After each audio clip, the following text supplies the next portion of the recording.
try. Because I can't take pictures because there's no one else to run this camera on it. So, I'm going to try.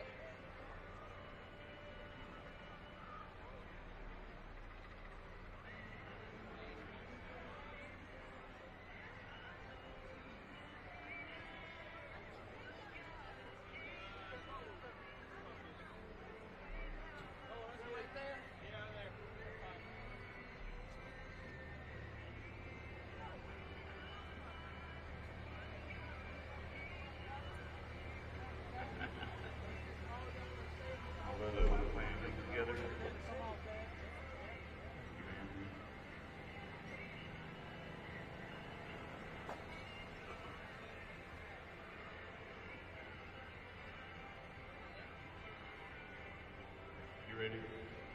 You're going to have to take the shirt off because we're not going to be able to ask you about your mohawk if you ain't got a mohawk. You can say, ask me what happened to my mohawk. I know a guy that can make a shirt.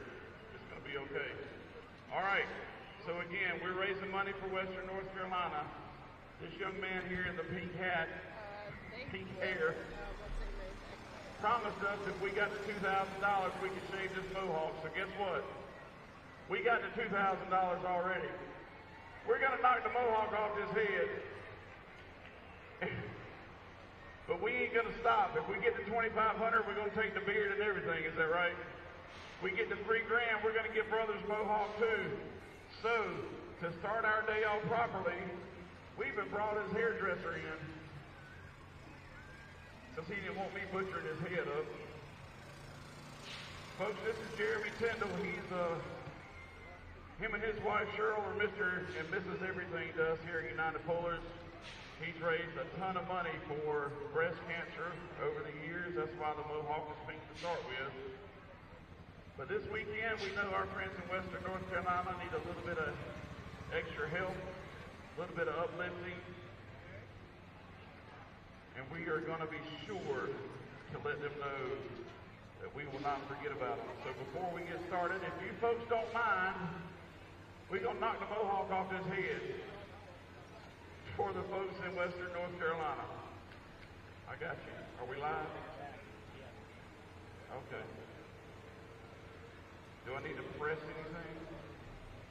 Folks, give it up for Jeremy Tyndall. Give it up this haircut for Western North Carolina. Again, Jeremy and his wife Cheryl, man, they make it happen, especially here at the state fair. He parks all of us out there. He uses about 2 acres to do 22 acres worth of stuff. Oh, we got an extra. I knew if the pullers heard about this, it would be all over. I'm ready, brother. Do I need to press the red button, huh? All right, let's go. Let's go. It'll grow back. That's the good news. 2,000 so far, and we ain't stopping. We get to 2,500, we get the beard, maybe even the eyebrows. We get to 3,000, we're getting Brothers a mohawk too. So anything you folks can do will be a big help. At least he still got his. We got that going for us. Yes, sir. Yeah. She's like, I don't need no drop board. Don't worry about the power. I got that covered. We get at 2,500, we get the beard. 2,500, we get the beard. I hope that pink stuff don't get on the track. Somebody will say that's a disadvantage. 4,000, we do the chest hair. You look kind of cute without no hair there, Duval. We appreciate you doing this, man. Western North Carolina, thank you. The fine people that have been here all weekend, man, you guys have been wonderful. Well, she said we're going to make it look kind of pretty for you. I don't know what happened to all here in the front, man. It seems to be disappearing. It happens with age. So $2,000 so far going to our friends, Leon Dixon, the catering company. We're going to feed you guys and serve you guys out west. And we're not going to give up.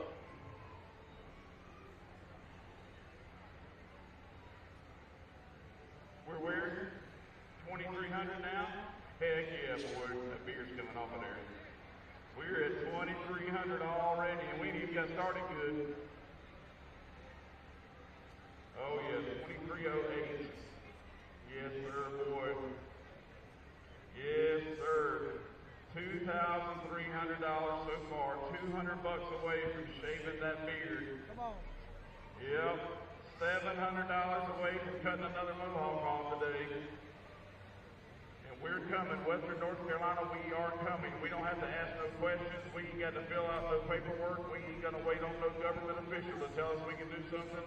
We are coming to help you all, and we will not forget you until everything is rebuilt just like you need it. Look, here we go. Here we go. I think we can go ahead and take the beard off. Is that it? Is that all? Yep, that's going to do it right there, son. Take the eyebrows too. That's going to do it right there.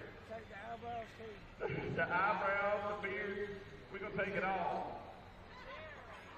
Where's brother at? We might as well get him on down here. We ain't but 500 away. We're 500 away from doing 2 mohawks. We already getting a head and a beard. Look back there. I told you them pullers would come over here when they heard that. Here they come. Look, here they come. Come on, brother, bring that other mohawk up here. Western North Carolina, we're coming. We are coming, and we're coming strong. We ain't gonna quit. We ain't gonna stop.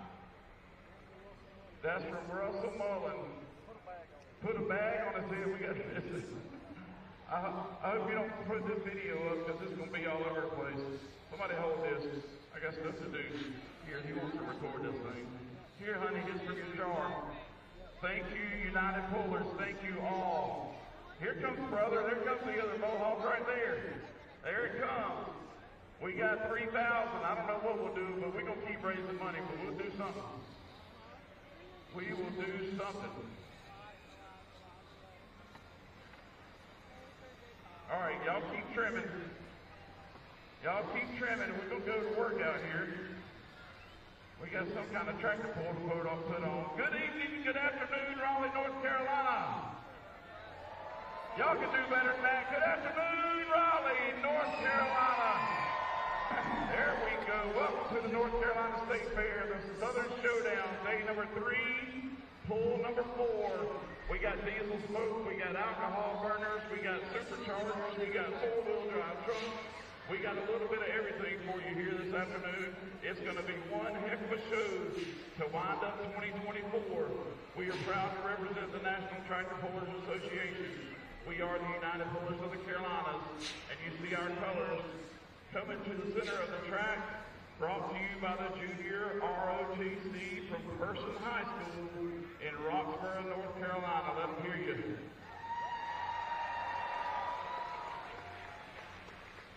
We've got Jackson Bates, Gracie Brooks, Connor Davis, and Kyra Brandon, again, showing us the flag of the greatest country in the world, the United States of America. If I could get you all to please rise. And gentlemen, remove your hats. If you are able to rise, please do so as we give thanks to our God alone. And he looks so good. Give me just a minute. Our Father, we thank you. We thank you for the support. We thank you for the guidance. We thank you for the love that you show us, unending, regardless of how we don't always show it. We do appreciate you. We ask that you please guide and protect each and every person on the grounds this afternoon, every spectator, every competitor, every official. Please wrap your angel wings around them and protect them. As we head home this afternoon, we go in separate directions. Please protect us, guide us, and direct us, and we hope whatever we do, we hope it brings honor and glory to your name, because all God's people said, amen. If you will, please remain standing. We're going to do the national anthem. Mr. Kendall Beasley, whom you will see on a tractor here in a little bit. Kendall, take it away, buddy.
wig on, and a whole nother mohawk.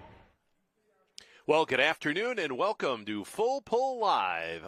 My name is Dan Mayer. I will be your host this afternoon. We are here at the North Carolina State Fair in Raleigh, North Carolina. I'm going to be joined momentarily by Bert Forbes, trackside. He's going to be our trackside announcer as we are getting ready here for session number 4 here at the North Carolina State Fair.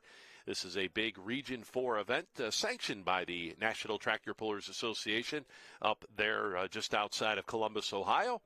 Follow all their technical and safety rules. So we will crown some more champions here this afternoon as we get ready to run this show here today. So as we take a look at our lineup here, we'll have our Super Stock class will be the first class of the afternoon. They will be followed by the Super Farm tractors. We'll have the modified tractors. Then we will roll into the four-wheel drive trucks, and we will conclude the afternoon with our Pro Farm tractors, a class very popular down here, as with the state member group here that runs with the NTPA, which is the United Pullers of the Carolinas. So that is the host group down here for this great event. Long-time event here in Raleigh, North Carolina, the North Carolina State Fair. As you can see, our track situation out here. Now, years ago, they used to have the horse track that went all the way around this facility here, and they've kind of cut that horse track back, more or less made a motorsports arena here. So it's a little bit tight. The confines are a little bit tight, but I'll tell you, the action has been hot and heavy here all after weekend here, as we are into session number 4 here. As you see some of the competitors lined up and ready to go. Interesting here because they've got, the midway running right behind the pulling track here. The actual haulers for the pulling vehicles are about a half mile or so away from here.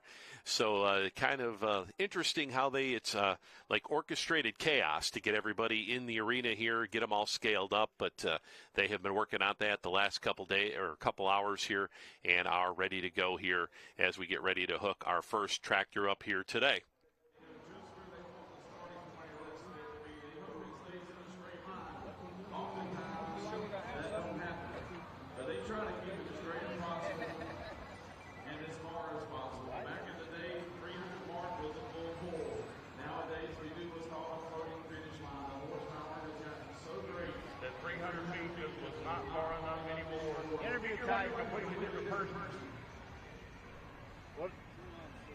What do we think today is going to happen, Jeffrey?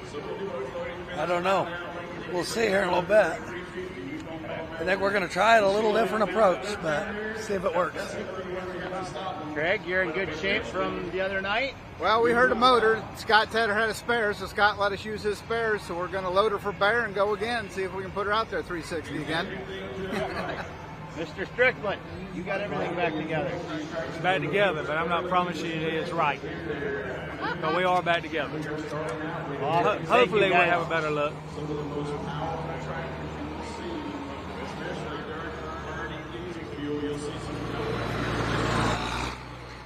Our competitors down there, they're going to see run here this afternoon. Jeff Hurt, Craig Sage in the modified class, and then John Strickland also in the super stocks here this afternoon. So both Jeff Hurt and John Strickland are going to be getting strapped in and ready to go here this afternoon as we get the session number 4 underway here at the North Carolina State Fair. Now our track is lined out to 330 feet this afternoon. We've got the white lines each side of the track, approximately 40 feet wide here at the North Carolina State Fair. Those are our track requirements here as we take a look here as everybody getting ready to roll here. We should fire up our first tractor. We see Marvin Epperston with the NTPA on hand here this weekend. He's overseeing all the action here. And speaking of action, we are ready to roll here Sunday afternoon, Raleigh, North Carolina, as we bring out the first of our super stock entries. Now, tractor truck pulling, a maximum weight rule, the owner motorsport where weight is an advantage. We will bring out Dave Everman here, overruled out of Dansville, New York. Now, Dave's a second-generation puller. His dad, Henry, will be in this class a little bit later on. And by the luck of the draw, Dave has drawn that lucky or unlucky number 1 spot here this afternoon. Now, he will be the only one that will have the option to take or turn down his run here. Now, we give him that option simply because he hasn't seen anybody go down the track. Now, each and every puller will have 2 attempts to make a measurable distance if you don't get past that 100-foot mark. Now, if you make it past that 100-foot mark, kind of like jumping off a diving board, you get what you can get and hope that you get enough. So we're back in the overruled tractor here, Dansville, New York, just south of the Rochester area there in western New York. He's been a champion with the Empire State Pullers there in western New York. And his dad, a many-time champion, and actually Mom pulls too. We'll see Mom a little bit later on as well. She'll have a twin engine modified a little bit later on. So 8,000 pounds will be the maximum weight of these super stock tractors, allowed to run up to 4 turbochargers. We'll see cubic inches ranging anywhere from 540 up to 650 this afternoon. And they run those big 30.5 rear tires. Here we go. Alcohol-powered tractor to get us rolling here this afternoon.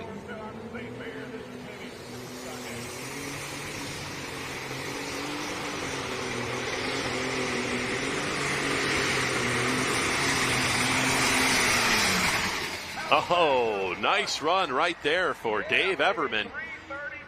Now, he was a winner 1 year ago, Saturday afternoon. He won the Saturday afternoon session in 2023 with this tractor. Now, yesterday afternoon, had a little bit of trouble with the tractor. They've been back there working on it, getting it ready to go here for today's session. And it looks like, yeah, he's going to take that run. 333 even. 333 even. A good way to start the afternoon session here. You see that front end come up, transfers that weight back to the rear wheels, and using all of that weight to his advantage out there. Look at the wrinkle on the tires as the overruled says, hey, that's enough for me this afternoon. So good way to start our afternoon session here at Raleigh, North Carolina, with a good run of 333 feet to get us started here. So Dave Everman lays down the first shot here as we see up next in our class going to be young Holt Strickland in the seat of the Galat number 2 tractor. This is an AGCO DT 225 as we just saw his dad John kind of walk his way past the camera down there as Dave Everman's got his helmet off as he heads off the track here after a good run of 333 feet to get us started here in our super stock class. And looks like we are good trackside, they tell us. So the officials have made that decision. They'll get together down there with the sled operator and decide whether or not that sled setting is good for this particular class. Don't have a whole lot of extra runoff room here at the end of the track here in Raleigh. So they want to make sure that they get these vehicles shut down in, a certain amount of time or space here because of the space limitations. So as you can see, some of the great fans, boy, we have had just absolutely perfect weather here all weekend, and the crowds have been great. Really get behind these pullers, so it's glad to have all those folks on hand here, as well as you folks here on Full Pull Live. And we have got some great pulling coming up here, not just this afternoon, but these next 3 weeks. So stay tuned. We'll tell you about those a little bit as the afternoon rolls around here, as Holt Strickland will make his way here to the starting line. Now, unfortunately, Holt had some issues yesterday, was not able to make a run with this tractor. They did have some clutch issues, so he was not able to make it out on the track. So they've been back there working on this tractor, getting a new clutch in it. And, well, they're hoping that things are good to go on this tractor. Both of their Galat tractors are going to run here this afternoon. The light tractor, which Dad John will be running, and then the Galat 2 that Holt will be behind the wheel. Now, most of this summer, as a matter of fact, all summer long, Holt has been running a mini modified tractor on the Grand National circuit. And unfortunately, just a couple weeks ago, they had some motor issues with the tractor and did not make it here to Raleigh. But he's behind the wheel, the big super stock here. We have seen Holt pilot, actually we saw him pilot Galat number 1, their second tractor, their heavy tractor that they had last year.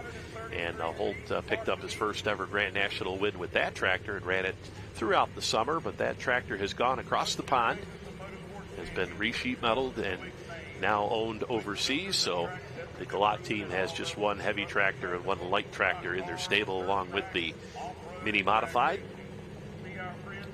So Holt Strickland coming to us out of Clinton, North Carolina, the tractor that goes by the name of Galat 2. Get a load of that. Mr. Earl Wells, the owner of that operation. So sled is spotted right down the middle of the track here. Let's see if he can beat that lead distance of 3:33 set by Dave Everman with Overruled.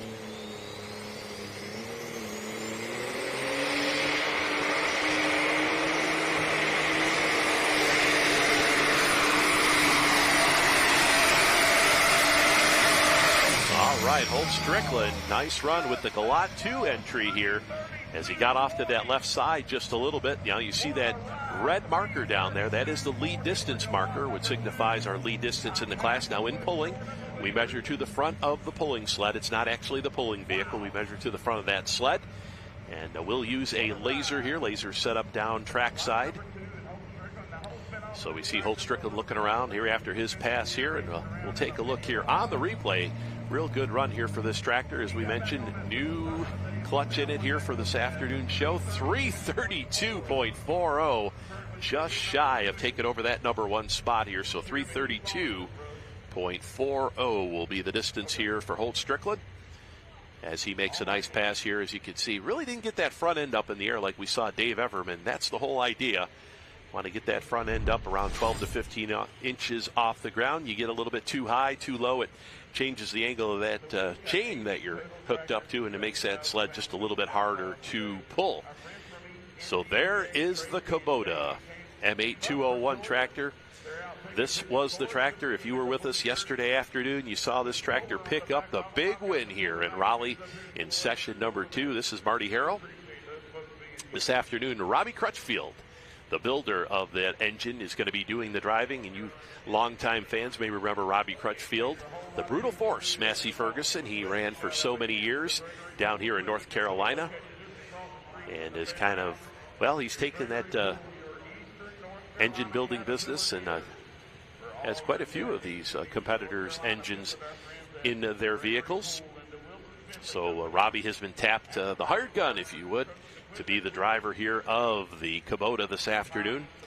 Goes by the name of Pure Country, owned by Marty Harrell. So Robbie behind the wheel, and we will fire him up here. Coming, of course, that tractor they just put together here just not too awful long ago. And they've had some issues with the tractor, but yesterday it came to life. And if you were with us, you saw that tractor. He was way out there. I think it was about 344 or something he pulled yesterday. So, yeah, that was just a great run here for the Kubota tractor. Don't get to see too many Kubotas. That was the first one I've ever seen, and he put it in the winner's circle yesterday. So we've got a great class. Once again, fans, Full Pull Live here from the North Carolina State Fair. We are very early in our program, just tractor number 3 out of the 8 we're going to see here in the super stock class. 8,000 pound super stock class. Alcohol and diesel tractors allowed in this class. Like we talked about, up to 4 turbochargers. They're cranking them about 4 to 4,500 horsepower. And we're going to, once again, welcome all those folks that are live on Facebook as well as YouTube. We're going to run a couple more vehicles, and then we're going to turn that free stream off, and you can join us on Full Pull Live at $39.99 a month subscription. As we talked about earlier, we've got 3 more fantastic pulling events coming up in the next 3 weeks here. Next weekend down in Texas, followed by the Diesels and Dark Orders event in Georgia, and then the big one out in California to finish out the 2024 pulling season. But right now we see Robbie Crutchfield back it in that good-looking Kubota M8201 tractor. Now, Marty Harrell for so many years had the Massey Ferguson sheet metal on the tractors that he has run the Pure Countries. And the folks at Kubota had sent him the hood and said, hey, we would like to see this on a pulling tractor. So they sent him that M8201 hood, and he filled in the rest of the sheet metal there on the tractor. Beautiful, beautiful looking machine. And let's see if he can bump the flag here this afternoon. 3:33 and change is our lead distance. Dave Everman, our leader out of Dansville, New York. Take a look at the wheel speed of this tractor. Robbie Crutchfield.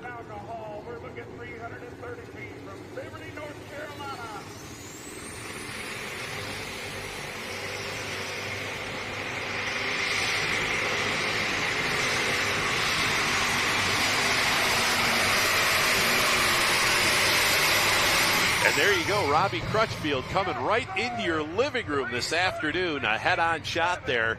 As you saw him cross-track, it started up on the left-hand side of the track, brought it down to the bottom side of the track here. And we will see if he has taken over that number 1 spot here. Robbie Crutchfield and that Pure Country ride. Just a gorgeous ride. You see Marty Harrell down there. He's got a big smile on his face. 2 nice passes here this weekend for his tractor as they'll lift the hood up and take a look at that plumbing. They've even got the Kubota orange on the plumbing work here of those big turbochargers. You see this setup right here, the 3 turbocharger setup. So popular in the super stock class. Like we talked about, you're allowed to run up to 4 of them. As we'll take a look here on the replay. 3:36 and 57. We got a new leader.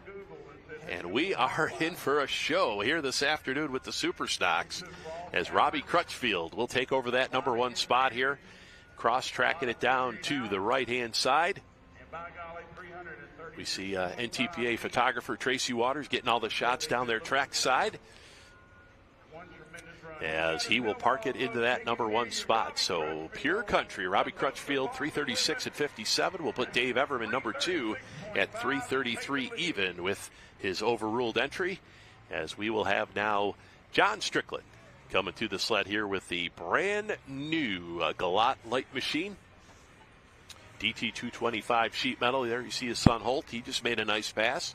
He sits in that number 3 spot here. Now this tractor, once again, they had some issues with the turbocharger, one of the turbochargers on it yesterday, and say they didn't have enough work between the Galat 2 tractor. They had more work to do on this one.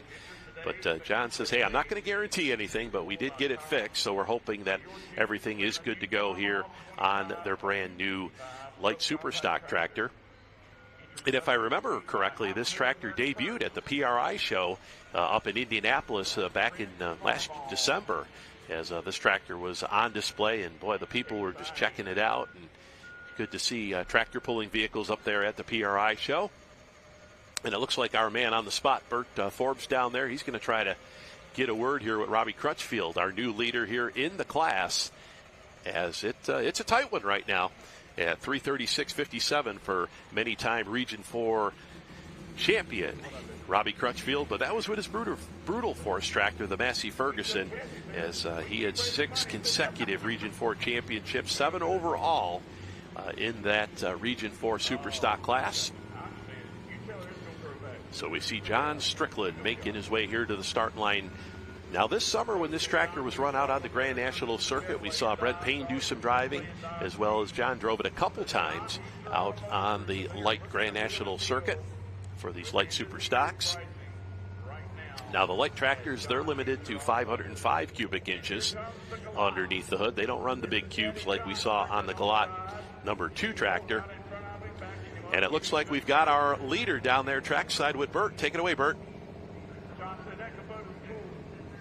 Robbie, that's the first solid, complete pass that you've made on this tractor. All that hard work is definitely paying off. Yeah, we still probably have some bugs to work out, but it's a little better every time. Marty had a great pass yesterday, and all the hard work we put in, I kept bugging him. I'm going to drive it, and I don't thank them for letting me because, Ashley Barnes is the reason we do this, and I've been able to, but it's getting a little better every time. You think it's going to hold up? Probably not, but they got to get a hold of the track. The track's coming apart, but it's still hooking them, so we'll see. Well, let's go green. Let's see what happens. All right, so Robbie Crutchfield, he says, I don't know. I don't think that run's going to hold up. We'll see. As John Strickland, Galat light tractor up here next.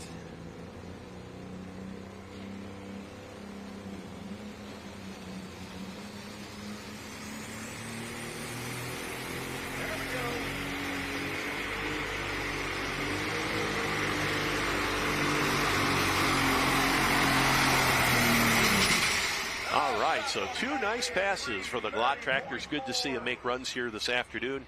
Don't want to see any competitor have any issues out there, but John lays down a nice one here. Kind of drifted off to the right-hand side just a little bit as he made his way down the track. Now, we heard Robbie Crutchfield talk about the track starting to come apart a little bit, he says, but there's still some traction out there. Of course, afternoon conditions. Mother Nature, you know, with the wind and the sun, that's, whoa, another one right at 330. 330.44, 330.44 for John Strickland here this afternoon. So right now our top four within 6 feet of each other. You don't see that very often with super stock class, so that's good to see here. Good competition here. As we're not done yet, as we're only halfway here through the super stock class. So there you can see Galat will park it in the number 4 spot there, 330.44, but they will take that. They will take that after the struggles they have had here getting that tractor down the track. So they'll put that in their memory banks and build that notebook for that new tractor. Has made limited passes here throughout the summer. And of course, the Galat Motorsports team, the Motorsports Park located in Benson, North Carolina. They host the big NTPA Grand National Pull each and every year, more or less the kickoff to the outdoor season, as they are down there usually about the end of May, early June of their event. It kind of depends. Sometimes it's early June, and then sometimes it's like the last week in May, early June. So you just have to pay attention. Check out NTPApull.com for their schedule when things start to get signed in for 2025. Hard to believe we're done here with 2024. Just sounded like we were down at Galat Motorsports Park to kick off the Grand National Circuit. As there you can see on the starting line, fans, Mr. Excitement, Jeff Hurt out of Port Clinton, Ohio. He's been busy here this weekend, running his 2 mini modified tractors as well as the super stock. Now, yesterday had some issues with that super stock. Now, another V8. Now, we saw the Kubota tractor that was powered by a V8 Perkins engine. This one here is a 903 Cummins that Jeff Hurt has had so much success over the years. A 7-time champion with the Run and Bear tractor over the years. As he gets backed in here. So he had mentioned yesterday he was kind of looking around, playing around, looking at the gauges, didn't make the run he was looking for. So he says, look out for Sunday afternoon. So we are at that point as Jeff making sure he's lined up nice and square here. Now we saw John Strickland, he was more or less working off the middle to left side of the track, and now Jeff looks like he's going to put it right down the middle here. Now our leader in the class, Robbie Crutchfield with that Kubota, remember he started way on the left side and let it drift all the way down to that right side as he took the lead at 336.57. So session 4 competition here at the North Carolina State Fair. See, beautiful sunny day here, and the fans have packed the grandstands, and we're glad you fans watching here on Full Pull Live, bringing you all this great action. Make sure you do get your picks in too as well for the next class coming up on Full Pull Picks. But right now, Run and Bear, Mr. Excitement, Jeff Hurt.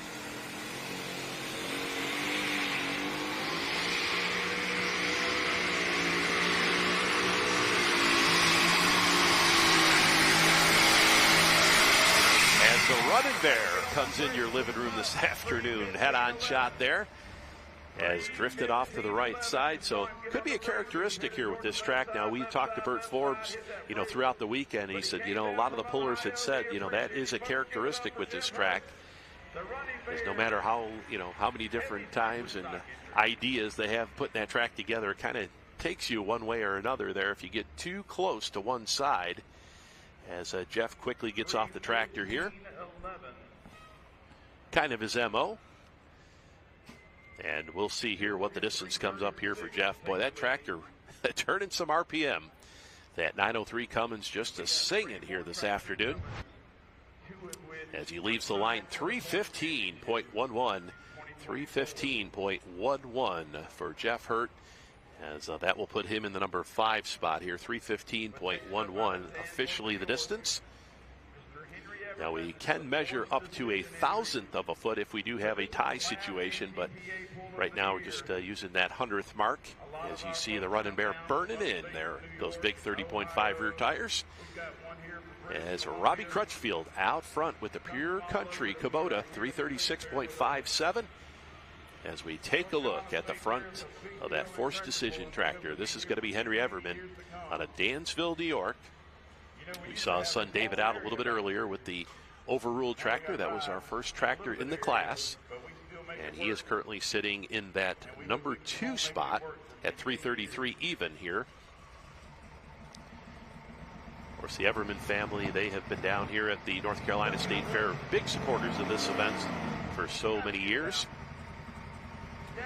As we get to Jeff Hurt off the track, as his dad Bill pulls him off here, and there was a rumor we might have seen Bill behind the wheel of the Run and Bear this afternoon, but Jeff Hurt, little pop there after making his hard pass this afternoon. But going back to Bill Hurt, rumor that Bill might do some driving this afternoon, but they said no, the conditions weren't right. They weren't going to put Dad behind the wheel here, and would have been neat to see, but we'll have to wait for another time before we see Bill back behind the wheel. But good to see him on hand here this weekend. So we take a look into the eyes of Henry Everman, our next puller up here out of Dansville, New York.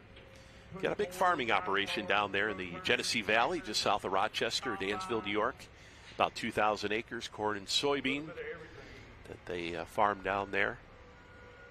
And of course, the Evermans, they love to pull tractors, that's for sure. At one time had as many as 4 pulling vehicles. Henry had a couple super stocks, had this alcohol powered tractor as well as a diesel tractor, and had sold the diesel tractor. He just said, you know, it just didn't have the time, and keep putting that tractor back together. They've had some issues with it, so he sold that tractor and sent it down the road. But this tractor here, interesting story behind it. This tractor was built up at the Blackburn Racing Engines operation up there in Shullsburg, Wisconsin.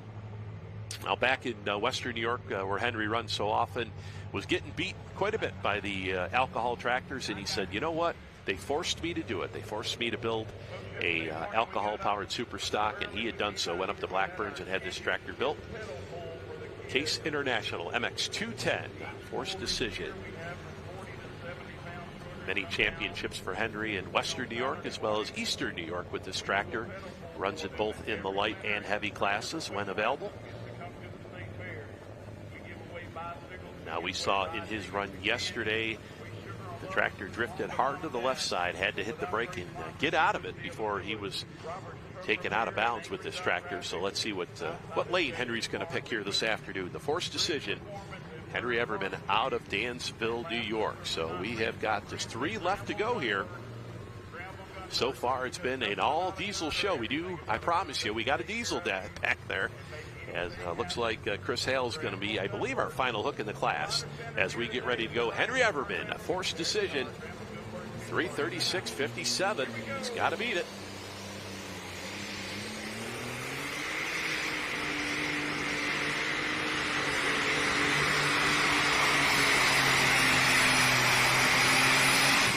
Real good run for Henry. That tractor didn't drift off to the left side like we saw yesterday. Rather kind of violently, actually, as that front end was a little bit light on the nose, and it kind of drifted real quick to that left side. But nice run down the left-hand sideline for Henry Everman here this afternoon.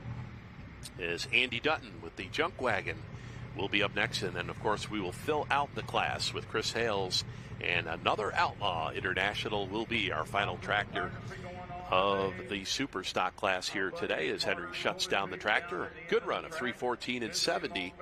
3:14 and 70. And we have seen here the last couple tractors. Now, our leader, Robbie Crutchfield, he did mention, he said the track is coming apart a little bit. And might be a situation where the afternoon sun and that little bit of a breeze blowing on it kind of taking that track away here. So 3:14 and 70 officially the distance here for Henry Everman.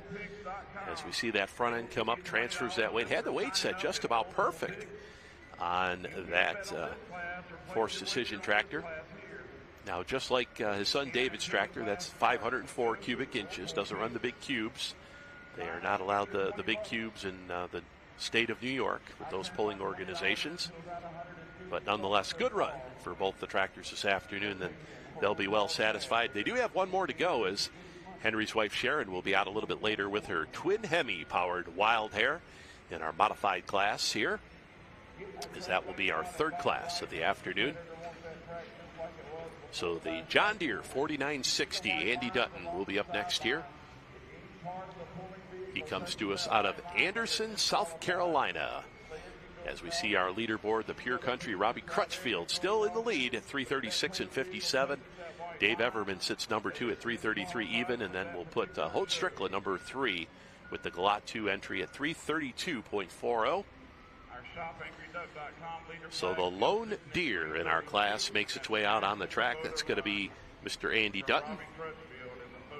Anderson, South Carolina. Now, yesterday they had some drivetrain issues with this tractor, and so they're pulling it out onto the track here. Situation where they got it locked into forward gear yesterday, but could not get it out of forward gear to hook it to the sled. So they've been back there working on that tractor, getting it ready to go. Now our leader of the class, Robbie Crutchfield, has had a hand in building the engine for this particular tractor as well. So I'd like to see it make a nice run here this afternoon. I'm sure he doesn't want him to beat him here this afternoon, but we'll see. Good running tractor right here. Calls it the junk wagon, John Deere 4960. As you can see there, we're using the United Pullers of the Carolina sled here. This is one of the old Ironman sleds of Von Bauer many, many years ago. The folks, the group down here in North Carolina purchased and run it at all their events.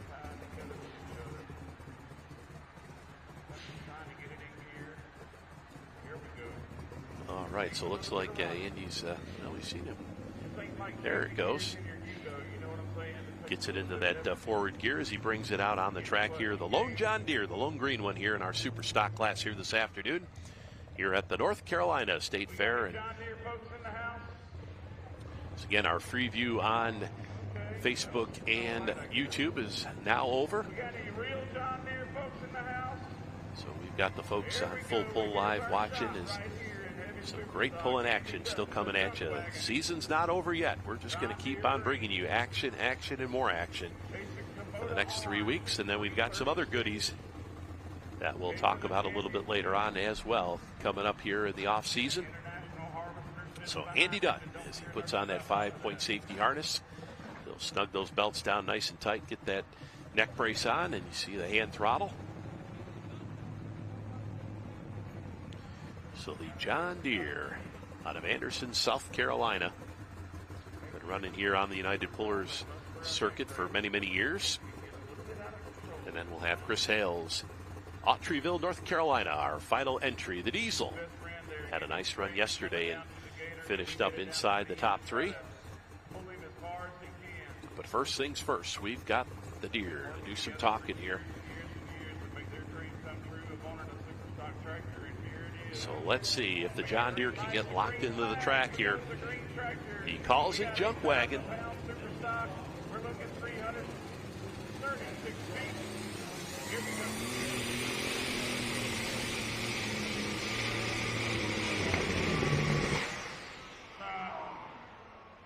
Oh man, tough break there. Seen some parts and pieces, looks like, unfortunately, out the bottom there. Hopefully nothing too serious. Maybe it was some add-on or something there, as we saw something come out the bottom there. One of the track officials looking underneath the tractor there, but tough break there for Andy Dutton with the junk wagon tractor. Well, at least was able to make somewhat of a pass here this afternoon. Got those problems. Still got a smile on his face, so we see Robbie Crutchfield out there looking things over. He'll peek inside the side shields there.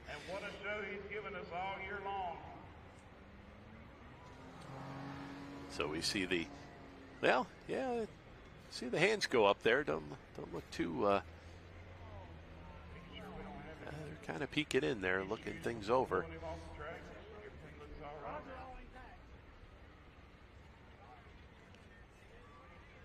There you see the side of that John Deere block. Sophisticated fuel system there. All right, folks, again, our friend Leon Nixon. Once again, alcohol-powered tractors. We do have a diesel. Like I say, our final tractor here will be the diesel. Chris Hales out of Autryville, North Carolina with the Another Outlaw.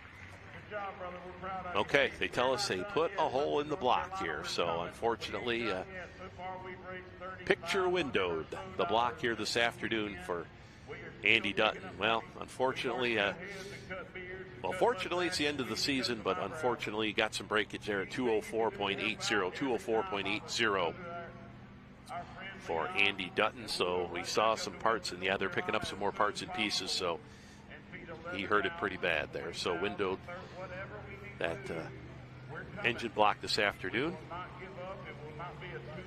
as track crew will now put that track back together. Of course, try to keep it as even as possible for all competitors. You see we scrape the track, we'll fill the holes in, and then we pack it down nice and tight.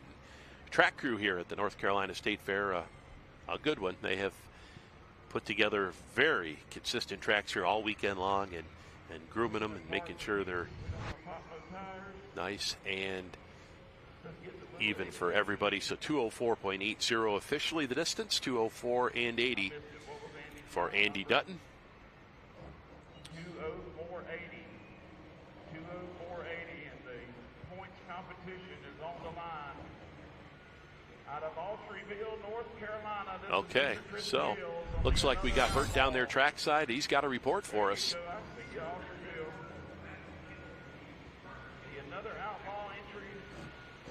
Just to give you a heads up on what happened to Andy Dutton.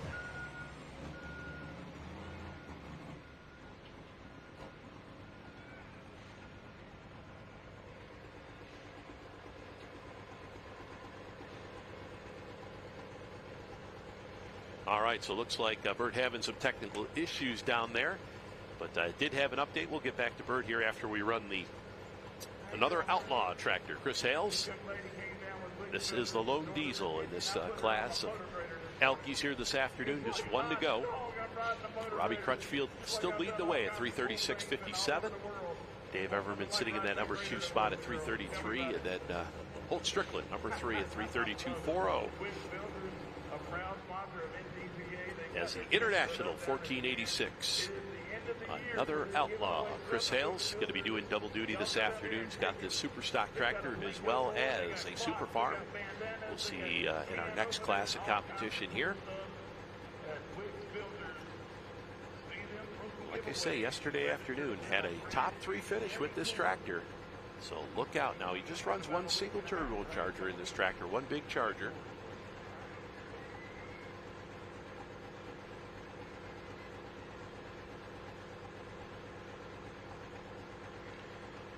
So the International 1486 as we get ready to roll here.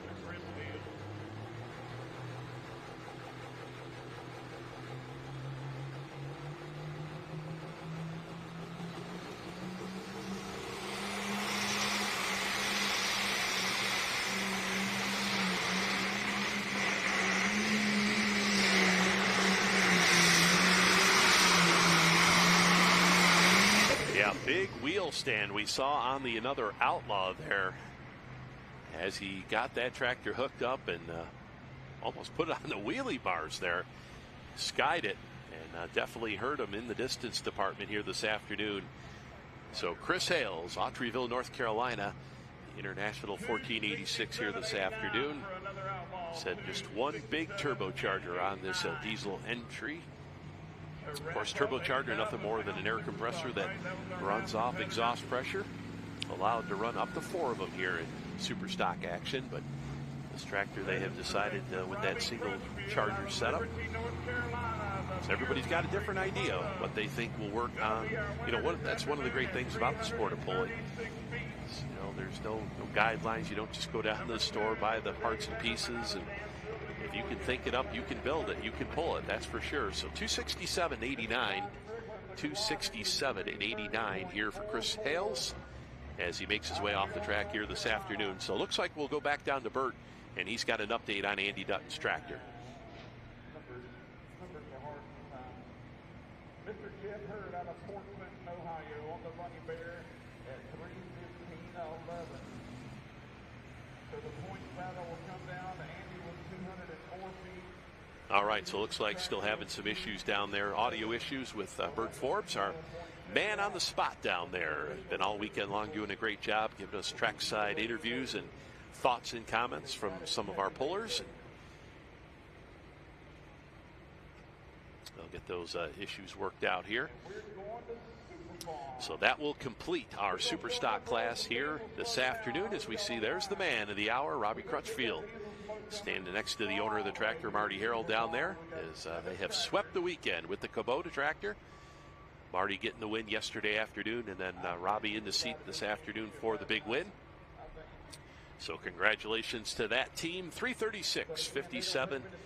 Got the job done this afternoon, held off. Dave Everman with overruled at 333 even. Holt Strickland, they overcame them clutch issues, made a nice run to get the number 3 spot here, Galat number 2. Then we see Galat, the light tractor, number 4 here this afternoon, and Jeff Hurt with the running bear will fill out the top 5 in our heavy super stock class here this afternoon, running here at the North Carolina State Fair. As this is one of the class running for the region points, the Region 4 circuit, as well as the Super Farms this afternoon and the modified 4-wheel drive trucks. Region 4 classes, the other classes will run under the United Pullers of the Carolinas, their point system for 2024. As like I said, it's a joint venture between the NTPA region organization, the Pro Puller Tires Region 4 circuit, and the United Pullers of the Carolinas. We see our sled team now will go to work and make some changes here for our next class, and no doubt we'll pull a little bit of weight out of that weight box here, as we'll have the 9,300-pound Super Farm tractors will be next up here on the docket. And like I say, we were talking about the fall schedule coming up here on Full Pull Live, and we will have the events coming up next weekend down in Lufkin, Texas. We will have the Outlaw Finals event down there. And, of course, 2 nights of great pulling action. We'll also, the following week, we'll go down to the Diesels and Dark Corners event down in Georgia. Big diesel event down there, the White Plains, Georgia, November 1st and 2nd. And all comes to a conclusion. The Golden State Invitational in Madera, California, November 8th and 9th. As that will be another great event. You can see just, you know, if you're into all kinds of pulling action, this is $39.99. We'll bring it all to you. The greatest motorsport on earth streams right here at Full Pull Live. So the fall schedule, about halfway through it right now with the North Carolina State Fair event, as we've still got 4 more classes to go here this afternoon. As we should have the Super Farms. Well,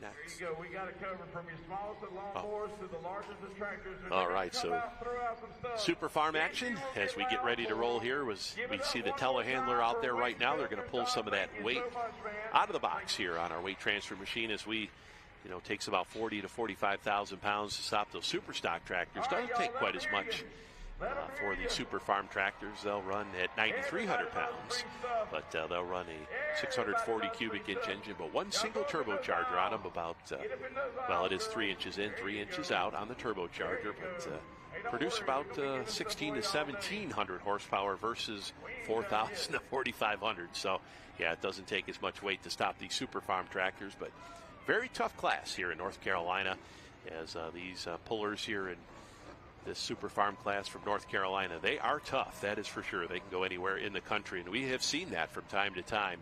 Some of the tractors coming up to the big events like Bowling Green, Ohio, and as well as the National Farm Machinery Show in Louisville, Kentucky, is just a reminder for those pullers that are watching Full Pull Live here this weekend. If you would like to pull at the National Farm Machinery Show, make sure you did get your applications in.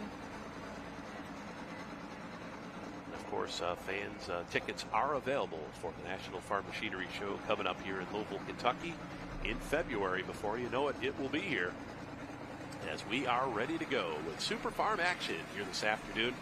As looks like we're going to have our first puller in the class. The test puller here will be the Melvin Farmer, and that is Mr. Jackson, Rodney Jackson, out of Autryville, North Carolina. His Melon Mania tractor, John Deere 8R. So 9,300-pound Super Farm tractors running for Region 4 points here. As you see that airbag setup on the front of the tractor. We talked about it yesterday with the four-wheel drives, all the different setups on the four-wheel drive tractors. This here we see the replay for the Chris Hales tractor, the Another Outlaw. 267.89 the diesel, as he concluded the action here in our Super Stock class. So Rodney Jackson of the Melon Mania John Deere, currently sitting number 4 in Region 4 competition. So this is it for Region 4 competition here in the Super Farm class. Of course, as our test puller, Rodney will have that option to take her turn down this run. So 9,300-pound Super Farms. They'll run that on that smaller 24.5-inch wide rear tire. A little bit smaller than their big cousins, the Super Stocks, that ran the big 30.5s. All right, we're ready to roll here. Melon Mania.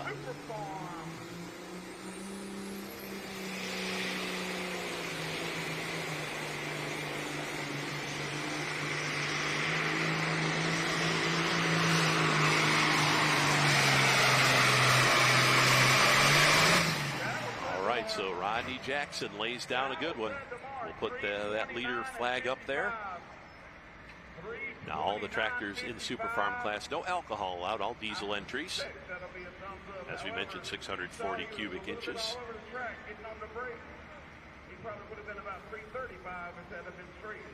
So the Melon Mania Watermelon Farmer. He's got fields. I was talking to Rodney at the Galat event earlier on this year, and he had mentioned that they had quite a few different melon fields with the watermelons throughout. So wait and see here officially on the distance for the Melon Mania tractors. We see the bad boy back there. That's Mr. Dan McDonald out of Red Springs, North Carolina. Second generation puller. So 329, 55, 329 and 55 for Rodney Jackson. 329 and 55, and we'll see whether or not he was satisfied with that one or can turn it down. I think they got that sled set just about perfect out there. As we'll see with these Super Farm tractors, they will all stack up within just a couple feet of each other, just like we saw with we saw that with the Super Stock class earlier. Normally we don't see the Supers that close, but yeah. 329 and 55 here for Rodney Jackson. So he gives up the thumbs up, says, hey, that's good to go. Kind of surprised there. He got off to the right side a little bit, had to bring that tractor back around. As the pullers will tell you, touch that brake, it'll cost you at least 10 feet in your distance. As yesterday afternoon, we had the opportunity, Mary Kale joined us, the mini modified puller, and she was talking about that, how they just touching that brake just kills a lot of that momentum that far down the track. So second generation puller here, Daniel McDonald, the bad boy. Red Springs, North Carolina. Gentleman that we've seen down at the National Farm Machinery Show down in Louisville. He's qualified for that event a couple times and is actually qualified for the finals as well. Not just make it in the prelims, but has made it to the finals as well. And that's tough to do. So our winner from yesterday afternoon, looking to back it up here, currently sits number 2 in Region 4 points. Was the Region 4 champ back in 2022 with this tractor.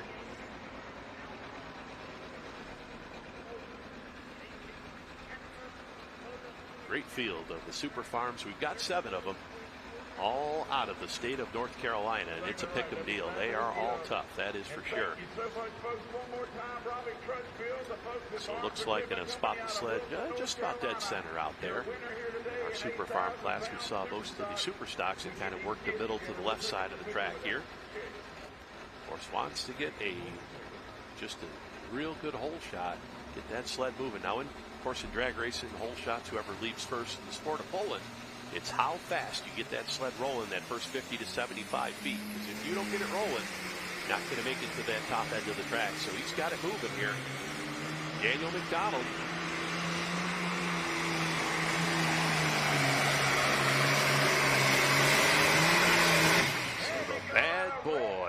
International, 10:66. Had to go better than 3:29.55 to take over that number 1 spot. Wheels up action there, and he's shaking his head a little bit. Not sure. Does not look completely satisfied with that one, but we'll see. The distance will tell the tale here.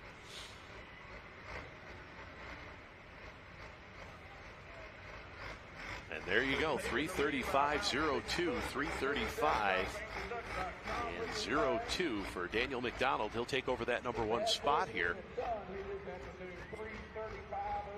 Be interesting to see what he thought, why he gave the head shake there, what he didn't like about that run, but did take over that number 1 spot here from the Melon Mania of Rodney Jackson.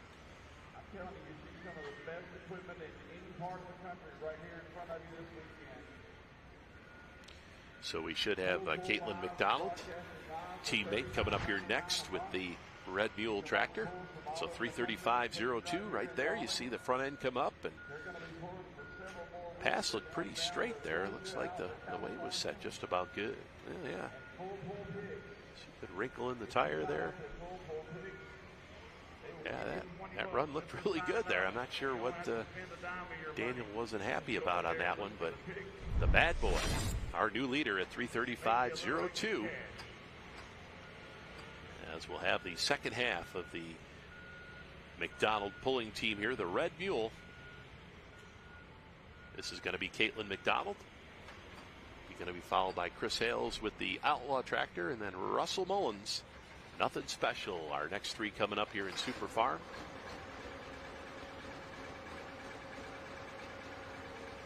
So it looks like we did lose one of our Super Farms from yesterday, as we are down to 6 Daniel in McDonald this class. here. You were shaking your head. And it looks like we do have What were Bert you down trackside with an update.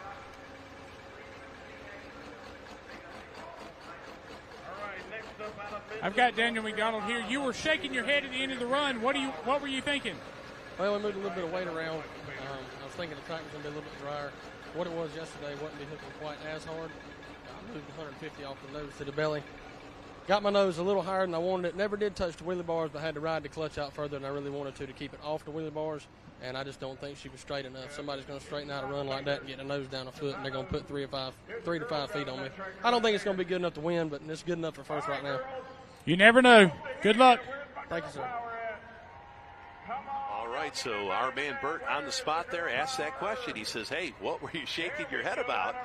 And he says, yeah, we just weren't as straight as we would like to be. As he went down the track there, he would like to be a little bit straighter. He says, if somebody's, straighter than I am, they are going to be a winner. So we will see here as Daniel McDonald sets that mark to beat here at 3:35.02 here in our Super Farm class. As we've got Caitlin McDonald, the Red Mule, Red Springs, North Carolina.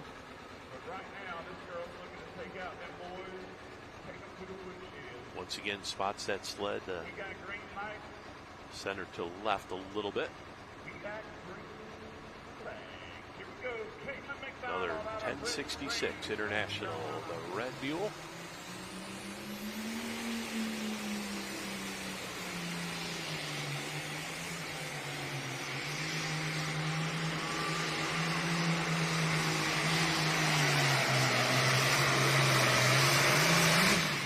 Caitlin nice and straight on her run here.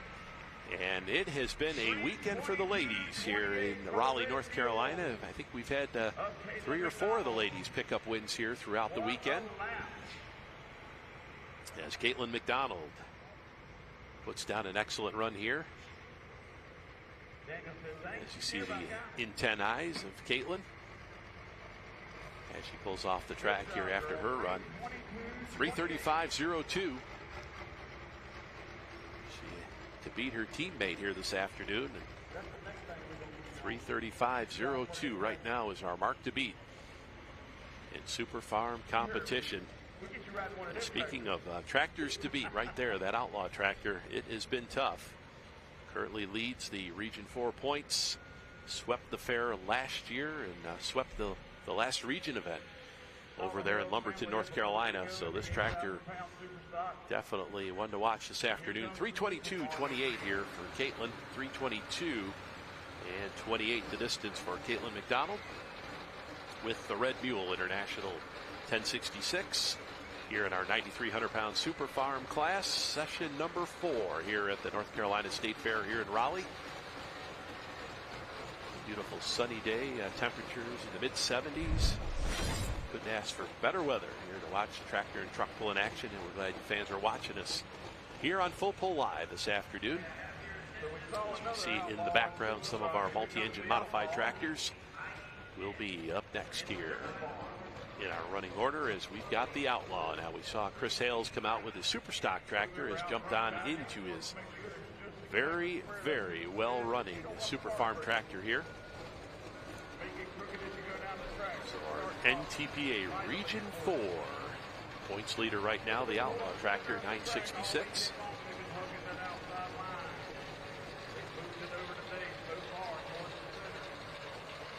Of course, Pro Puller Tire, the proud sponsor of the NTPA Region 4 circuit. We're also very lucky to have the folks from Wix Filters on hand here this weekend. Another proud sponsor with the NTPA circuit.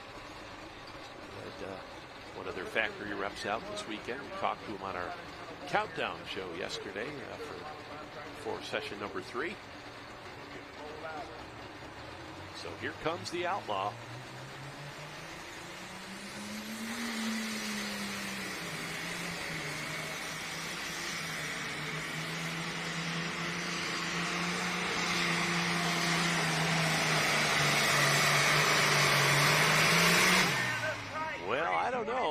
Daniel McDonald was saying, hey, I wasn't too happy with that run, but right now it's looking pretty darn good here. He says, well, I wasn't straight as I would have liked to be, but I think he was straight enough here. As he just dodged a big bullet there. You can see on the side of that tractor, United Pullers of the Carolina, many-time champion. And like I said, leading Region 4 competition here. 322.09, 322.09.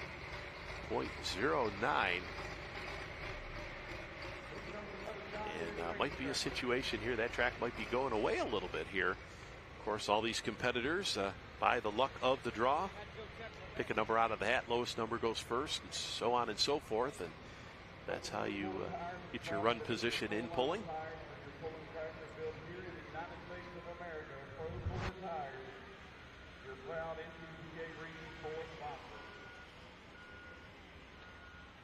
Okay, so we, well, thanks to John Dunlap, we've got the updated Region 2 points, and I am corrected. The Outlaw tractor was bumped down to the number 2 spot in points here after yesterday's competition, so Daniel McDonald currently just has a slim 2-point lead over this Outlaw tractor, and he is going to stretch it out, and will, let's see here, we've got the Nothing Special tractor. Going to be a little, so wait until that Nothing Special tractor runs here before we give the Region 4 championship here to Daniel McDonald with the Bad Boy, because he is currently in the Region 4 lead here just by 2 points. Russell Mullins also in the hunt here, so wait till Russell makes his run. He will be up next here. Nothing Special out of Bunn, North Carolina. So he is sitting back in 3rd place in Region 4 points here, so tight battle here for that championship. Now, of course, this is the first event for earning points for next year's Enderley Pull-Off, the big all-star event up in Urbana, Ohio. For these regional competitors, this will be their first 2025 Enderley qualifier, but this will end the 2024 NTPA Region 4 points.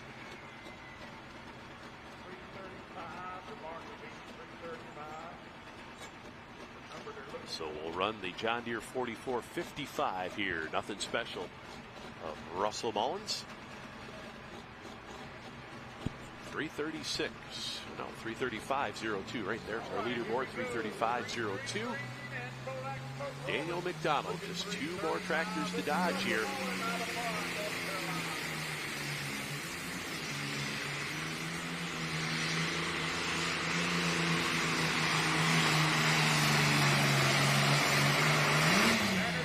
Not gonna do it.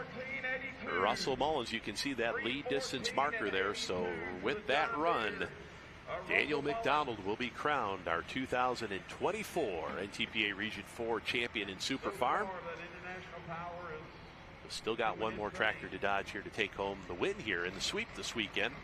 So 3:14.82 for Russell Mullins. 3:14 and 82 will be the distance here for that good-looking John Deere. Speaking of good-looking John Deeres, we've got the Dirt Pays tractor.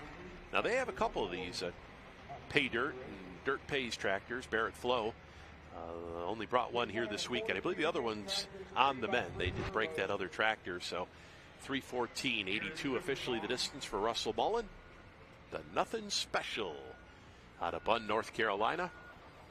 As now we will move to Midland, North Carolina for our final tractor here of class number 2 this afternoon, which will be the Dirt Pays entry. Isaac Love going to do the driving of this tractor out of Midland, North Carolina.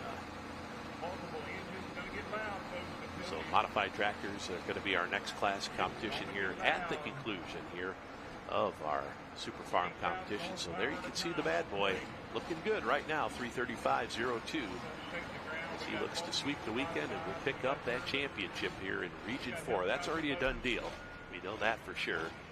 And we will know here after this tractor runs whether he will take that win. And the daily double win here this weekend for the McDonald pulling team out of Red Springs, North Carolina. So here comes the Dirt Pays entry. Isaac Love doing the driving. John Deere 7810. As we mentioned, Barrett Flow there also has the Pay Dirt. They got a couple of these, but we won't see Pay Dirt here this. We did not see Pay Dirt here this weekend.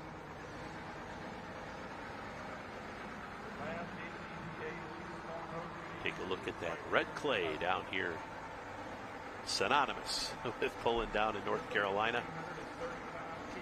It can be pretty tricky. And here this weekend has held up very, very well here.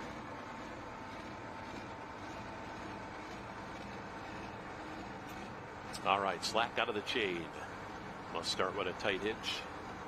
No jerk starts in pulling. Here on the NTPA circuit, we run one chain and one safety device, the kill switch. Here we go. Dirt Pays.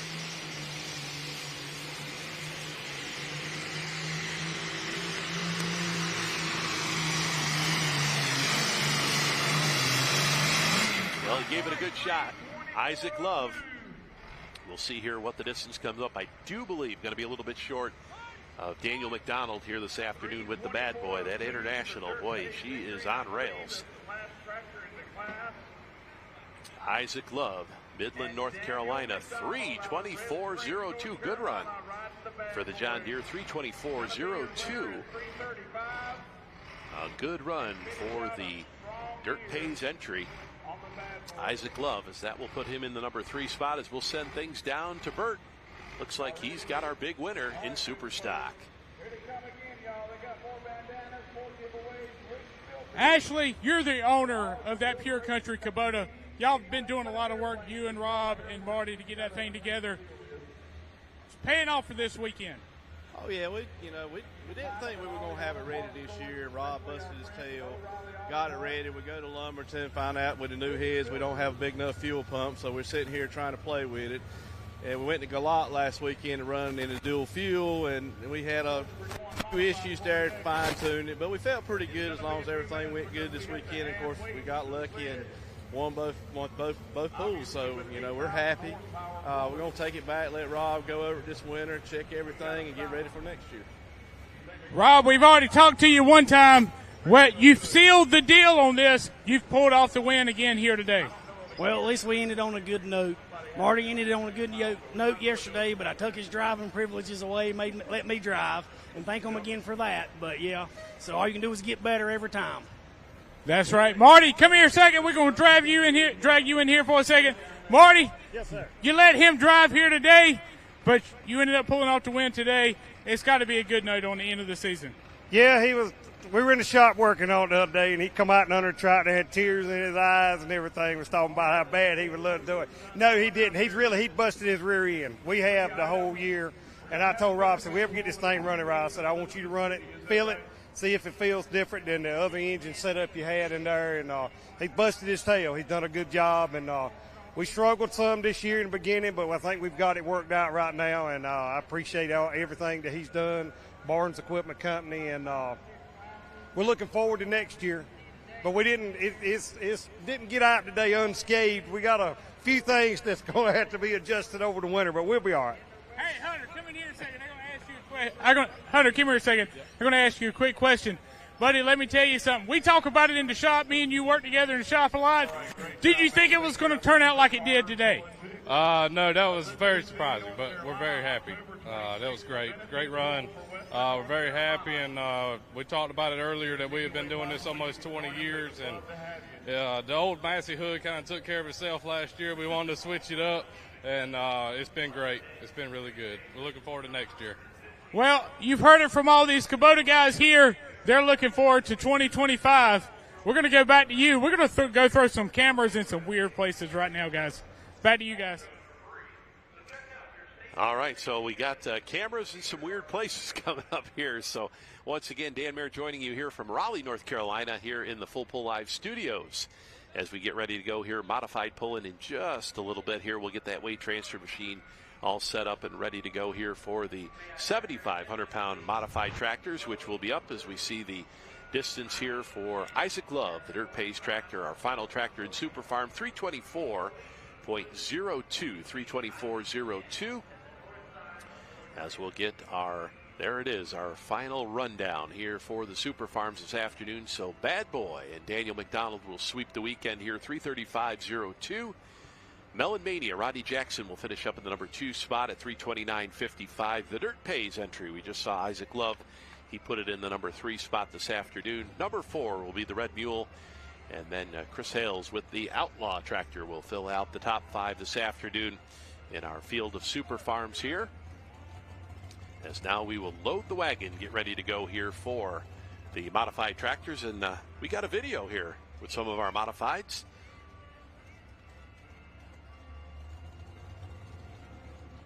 Nightmare tractor. Don, tell us about these turbine engines. Well, the center one's out of a Sea Stallion. They're all leftovers from Vietnam, and it's 2,850 horsepower. The one on the far side's out of a Huey, and the one on this side's out of a Huey Cobra. And the reason we got 3 different kinds of motors is we're limited to a certain amount of horsepower, and this happens to come out right at the limit. Okay, so for region competition, how much horsepower are you guys allowed for the turbines? 5,350 takeoff rating. And that's right at that mark. And 1 more horsepower, it wouldn't be legal. Wouldn't be legal. So now how do you get all 3 turbines to work together on a tractor like this? Well, they just do what they can. There's a whole bunch of gears back there in that gearbox, hooks them together, and each one just does what it can. They share the load. And just like we saw on some of the V8 engines, the gearbox hooks everything together. It's and the then same. Then it kind of just combines everything back to the rear shaft. Yeah, there's 1 shaft going to the rear end of the pinion, and there's 8 gears involved in getting the power from the engines to the shaft. Now, Don, we haven't seen you out on the circuit that much this year, as we have over the past couple years. Well, we broke it down in Florida at Satsuma, Florida, back in April. And what we tore up, we couldn't get a new part until the 20th of July. So kind of up against the clock there. Yeah, I just had to wait until we got the parts. Wait till you get the parts. And first place we got to go up here was Port Recovery. Well, he's here in North Carolina, ready to go here tonight. Hopefully. Good luck to you, Don. Thank you very much.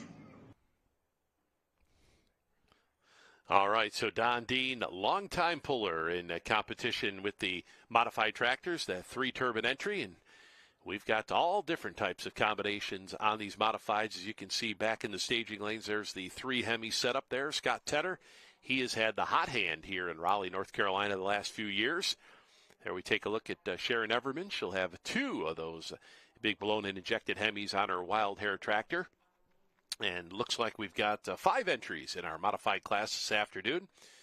A very tough field of modifieds, and behind them will be the modified 4-wheel drives this afternoon. And there you can see the full pull picks tent located here at the main grandstand here in Raleigh, North Carolina. Make sure you do get your picks in. You still have a little bit of time here to get your picks in here before the modified class starts. We've also got the four-wheel drives as well with some head-to-head picks, so make sure you do get those in here as we take a look here at the midway, right off the pulling track here.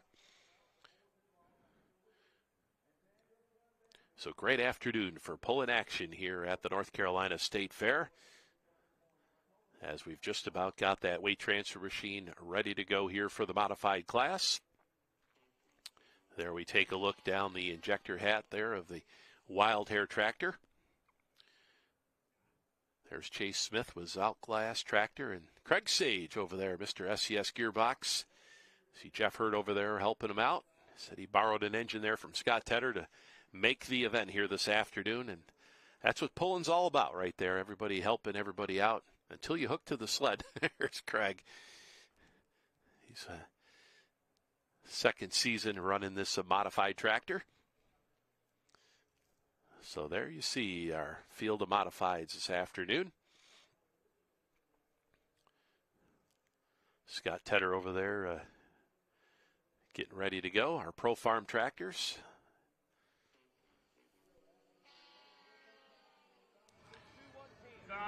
So great competition here at the North Carolina State Fair, session number 4.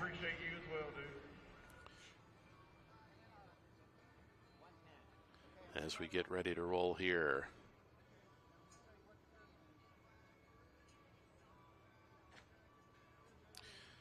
So we'll take a look here, courtesy of John Dunlap at our NTPA Region 4 points. Hey, there's the our full pull ambassadors this afternoon. They're down there getting everybody signed up on full pull picks. They have joined us all weekend long here, and there they are. Our ambassadors with full pull picks here and giving a wave and a smile for the camera.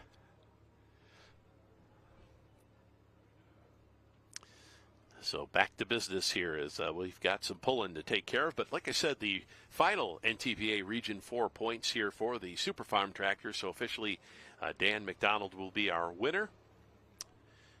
In the first spot, Chris Hales will finish up number 2 with the Outlaw. And then Melon Mania, Roddy Jackson, will take over that number 3 spot. So we did have a little bit of a shuffle here in our final points here for the Region 4 Super Farm. So congratulations to the McDonald family as they pick up the Region 4 championship. It looks like Bert's got a couple of our pullers trackside.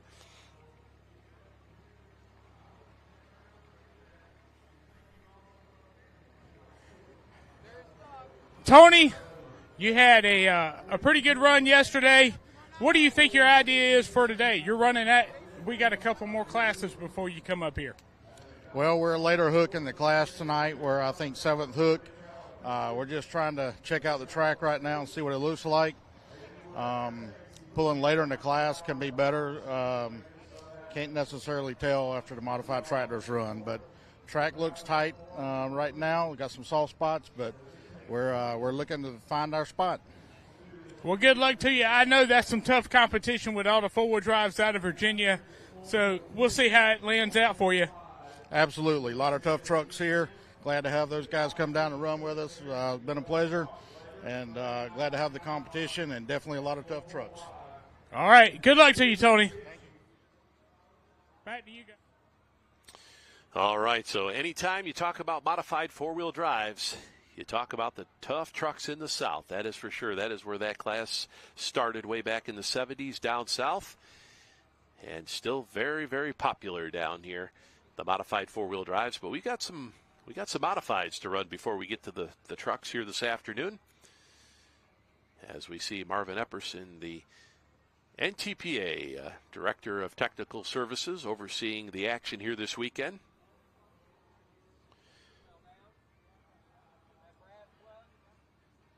So as we take a look here, Scott Tedder will be our test puller here in the modified class, our winner from Friday night, the modifieds last ran with that Mr. Twister tractor. Chase Smith will follow with the outclassed twin Hemi-powered entry. Don Dean with the triple turbine will be up number 3. Sharon Everman will be 4 this afternoon with the Wild Hair. And then our fifth and final entry in the class will be Craig Sage with that Ohio Express twin-engine Hemi-powered tractor. So that is the field is set here for the modified class as we get ready to fire up the first tractor. And, well, we're missing one important thing, and that's a driver. So Scott has got to make his, he's getting suited up right now. So there's Scott Tedder, second-generation puller out of Marion, Indiana. His dad, Big Jack Tedder, for so many years, running that Mr. Twister name. Scott himself, he started actually running a 5-engine tractor many years ago when he was very young. As he took over the driving for Dad. So a lot of years of experience here for Mr. Tedder. Haven't seen him a whole lot on the Grand National circuits. That he's just been so busy, he hasn't had the time. And there it is once again, fans. We talked about it the other night. Where's Jeff Hurt? Let's find Jeff Hurt. As if there's any kind of pulling action going on, Jeff will be there.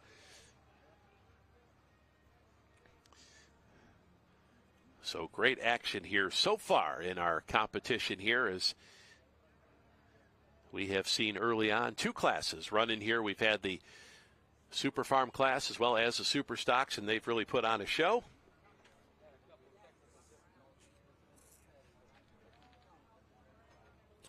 So we'll get ready to fire up our first of the modifieds this afternoon.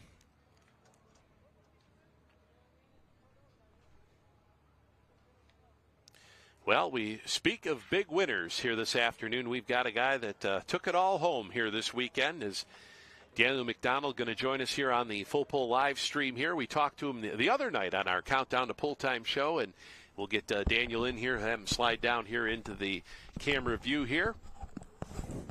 Well, Daniel, you did everything here this weekend. You got the job done. Bert had talked to you earlier on in your pass, and we had seen you shake your head after you made your run. You said, he says it wasn't as straight as I would like to see. It was good enough, wasn't it? Yeah, it was good enough for the weekend. I was a little bit nervous that it wasn't going to be quite enough just because the tractor didn't go straight. And anytime you don't go straight, you're leaving distance on the track. The fastest way between point A and point B is a straight line. But unfortunately for some other competitors, but fortunate enough for me, the track started going away towards the end of the class. And I don't know if you call it luck or the draw or just plain old tractor pulling. It takes about 50% luck and the other 50% skill. But Dad was able to break free enough from helping run the club to help me set the tractor up this afternoon, and the track was a little different, and we got the job done. That's all that matters. And what a weekend, right? What a weekend for you guys. A great weekend here in Raleigh as we see your run here on the replay. Now, where was it where the tractor, like you say, it didn't go straight enough? Was that spot right there where it kind of right zigzagged? When I was coming off the clutch. Okay. Right around 80 to 100 feet. We moved those 75s off the nose and just had 1100 out front because we felt like the track was a little drier this afternoon. Starting an hour later, we felt like it made a difference. Thought we were going to be a little drier and a little harder than what we actually were. We got to see Rodney make the first pass, and I was the second hook. So I was thinking that with his pass and it pulled him around to the right, I said, boys, we need to take these 75s off the front. So that's what we done. Moved those to the belly, and then right out of the hole, the nose shot up, and I had to ride the clutch a little bit further than I wanted to just to keep it off the bars because the wheelie bars unload those tires, and those hole shots, they hate that worse than anything. You unload a set of hole shots, they just don't ever settle back down the track. Started getting down the track a little bit, and right time I got off the clutch good, we were pulling hard to the left, and I had to stay on the right brake for probably 2 to 3 seconds. I didn't jab it. I just applied pressure and let it pull the tractor back around. But once I got straightened out, on down past 250, getting on towards 300, then it started hanging a right. So after having to recover from it pulling left and then it pulling right, I just didn't really want to get back on the brake. And I felt like I got over there in some softer dirt, kind of where Rodney had finished out at, and I didn't feel like I got the full potential I had to pass. Was the shorthand of it, I didn't feel like I went straight enough is what I told her. But it ended up working out. Yeah, absolutely. And let me be one of the first to congratulate you on the NTPA Region 4 Championship as well. As I've got the update from the NTPA statistician John Dunlap, says you have clinched that championship as well. So congratulations on that as well. and a great weekend. You just add to it, right? Just to add to it. It was like I was telling the announcer over here at the grandstands. I graduated from NC State University. I lived here in Raleigh for 3 years. The tractor originated with Darrell Ledbetter, who lives here in Raleigh, so it's kind of like a homecoming for me and the tractor to come back here to Raleigh every single year, and I've been coming here since I was a kid for probably 15 years now. So it's always a fun time to get a win here at the fair, but to sweep the weekend is something special.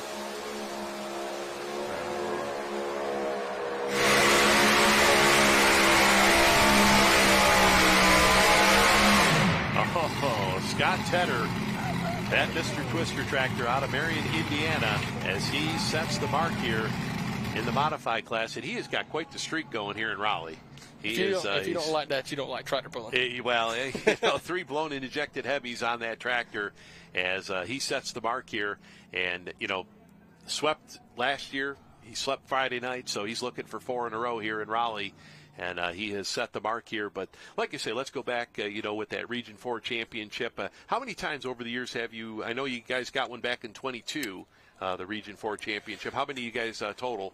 If my count is correct, this will be number 5. Number 5, okay. Since I've been in the seat, and my dad won 2. So 7 for the tractor and 5 for me. Okay. And then also – I'm not sure on the math exactly. It hadn't been updated quite yet, but the North Carolina State points, UPOC club points, I believe we won that this afternoon as well.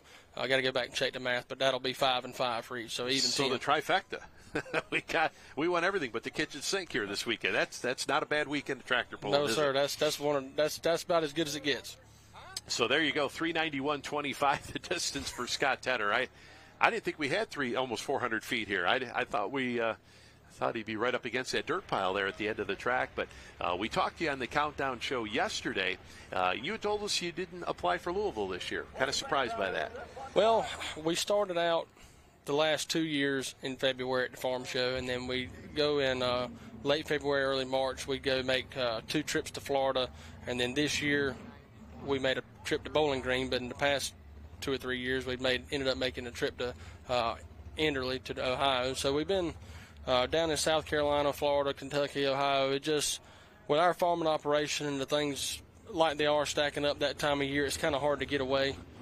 So it just ain't going to work out this year. We got a few things we want to do to the tractor that we kind of, some housekeeping things that we want to get done anyways, and making time to be at the farm show and a whole week away from work. It just ain't going to work out this year, but hopefully 2026. So hopefully we'll see you back there 2026. Take a year off and get things together here as you see Scott Tedder on the replay here. And he did have a little bit of extra room down there. We did. So 391 and 25 for Scott Tedder as we are set here for the modified class. Now the next 4, they've got something to shoot for here. And it's a big distance. 391.25 is Scott Tedder with Mr. Twister. Those 3 big Hemis. Now he runs the smaller superchargers up on top. That's what the rules for competition here are. If you run the bigger superchargers like we see on this next tractor, you can only run 2 of them. So this will be the tractor out of Ohio, Greenwich, Ohio. This is Chase Smith. We saw him run the 2-wheel drive here this weekend as well. Had a couple second place finish and a 3rd place finish with his 2-wheeler here this weekend. So he calls it outclassed. And we'll see here if he can catch Scott Tedder. That's going to be a tough one. 391.25. So once again, Daniel McDonald joining us here in the Full Pull Live studios this afternoon here. Region 4 competition here. As Daniel just took the big win and pretty much swept everything else here. The Region 4 championship and the United Pullers of the Carolina championship as well. Well, Daniel, I appreciate you coming visit us here this afternoon. Thanks for coming and join us. I know a lot of you pullers want to get up and get rolling and get on the road. So it's been a great weekend, and thanks for joining us here on Full Pull Live. Yes, sir. I'd like to say on behalf of the UPOC, it's been an honor to have you folks here, and we're very appreciative of all y'all do for the sport of truck and tractor pulling. It brings a lot of eyes to the sport, and it's made an impact. Well, you guys have done the work this weekend. You're the ones that put on the show, and if it wasn't for you guys, we wouldn't be here. So once again, thanks for having us here. And, yes, sir. And we've got some more pulling to go. We'll let you get down the road here, and we'll see you at the next event. Yes, sir. Thank you. Daniel McDonald joining us here on Full Pull Live. Our winner here in Super Farm competition here this afternoon is these pullers. We talked about it earlier. They're not pitted very close here to the pulling track, so they've got to take these vehicles up to the pit area and get them up the road there. So they want to get on the road this afternoon, as this is the final session here. So we'll let Daniel McDonald get all loaded up and down the highway there, as we've got the outclass entry here. Chase Smith ready to go, our second entry here in the modified class. So great competition we've seen here so far. And well, Scott Tedder, whew, man, he is just on fire here in Raleigh.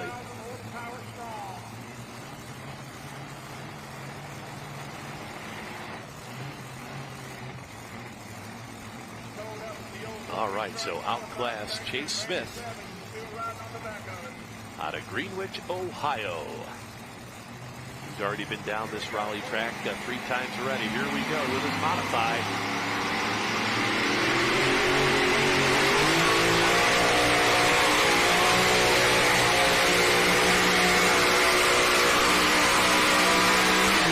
As the modified shaking the ground here at the North Carolina State Fair this afternoon. Chase Smith, the outclassed entry, those 2 big heavies. So 391.25 is our mark to beat here. That's Scott Tedder.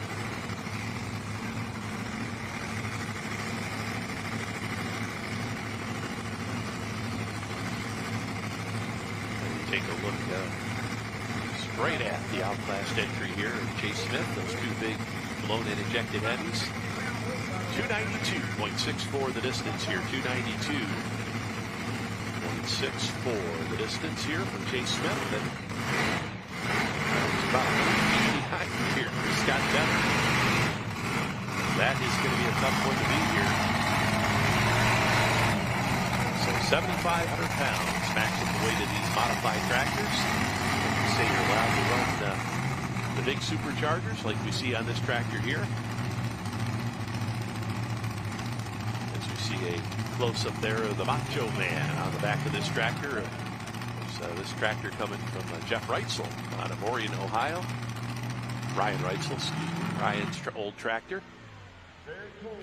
The Macho Man on the back there. So 292.64. 292.64 for Chase Smith, as we see here on the replay. We see that left engine there. One of those cylinders not firing, shooting ducks, as they say.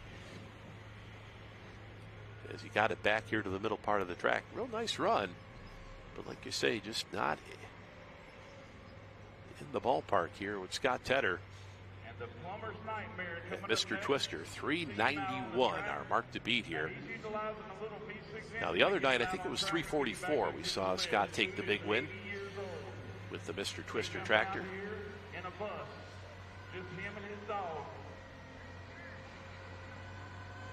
So just about halfway through our modified class this afternoon here, Full Pull Live here in Raleigh, North Carolina. As we'll have the 4-wheel drives, the modified 4-wheel drives. The trucks will be up next here. And boy, did they put on a show yesterday afternoon. As saw a situation where one of the trucks ran early, set the mark, and we thought pretty much the track was going to go away. And then middle part of the track, things came right back around, and we saw one heck of a show as we take a look at those big puller tires, the 30.5s on the modifieds, is the turbine engines of Don Dean, the plumber's nightmare man out of Trafalgar, Indiana. Trafalgar just south of the Indianapolis area.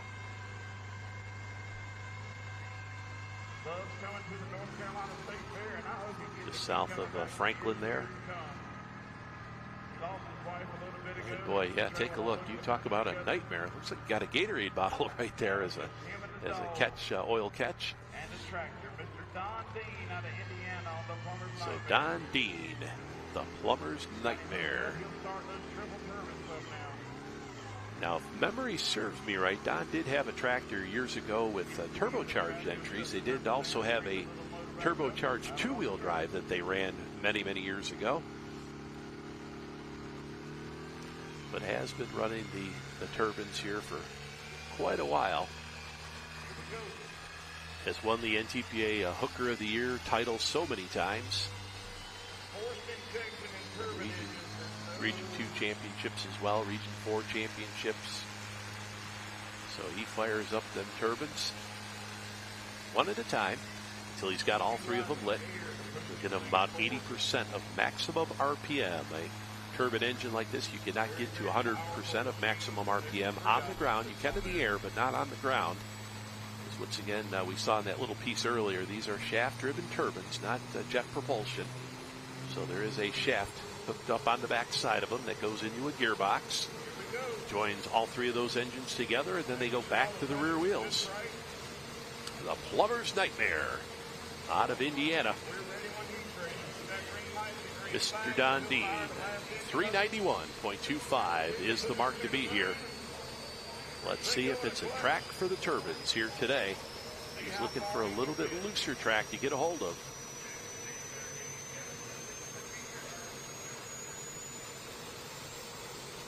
Very unique sound to these tractors. You'll hear it just before he starts up. It'll boost up and wind up.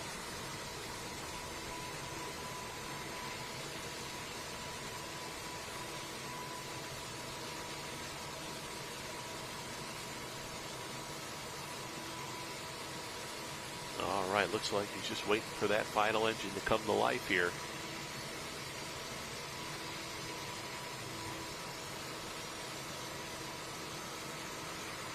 Runs a little puppy motor on there, gets those turbines up and going. Here we go.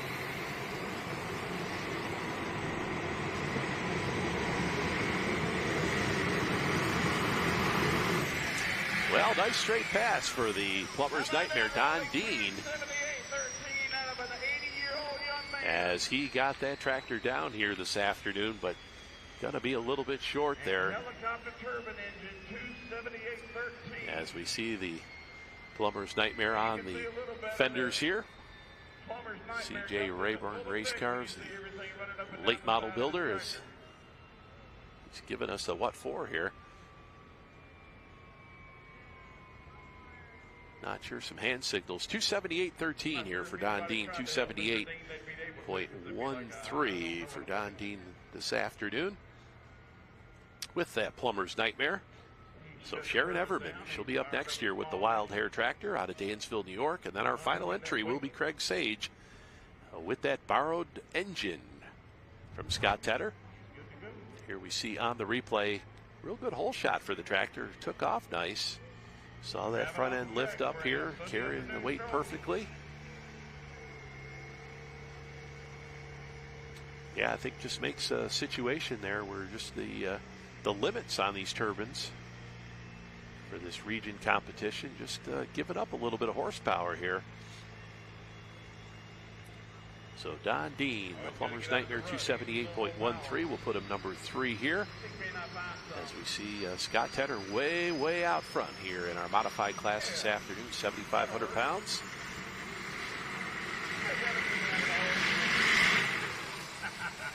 As we'll pull the turbine off the track here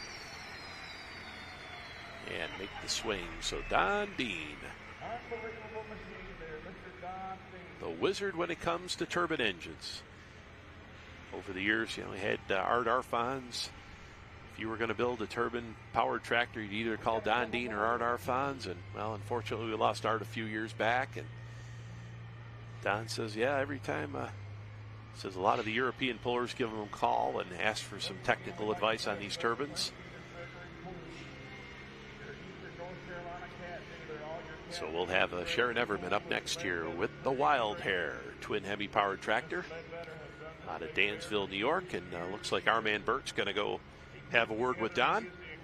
As we see, there's Henry Everman. He's waiting for the word to fire up the first of the Hemis here. As wife Sharon is nestled down in the seat there. She's all buckled in, ready to go with that Wild Hair. Been a champion in Western New York as well as Eastern New York with this tractor over the years. Had this tractor in their stables for about, it's just been about 20 years here now that they've had this tractor. Originally came out of the state of Wisconsin, Holman, Wisconsin, years ago.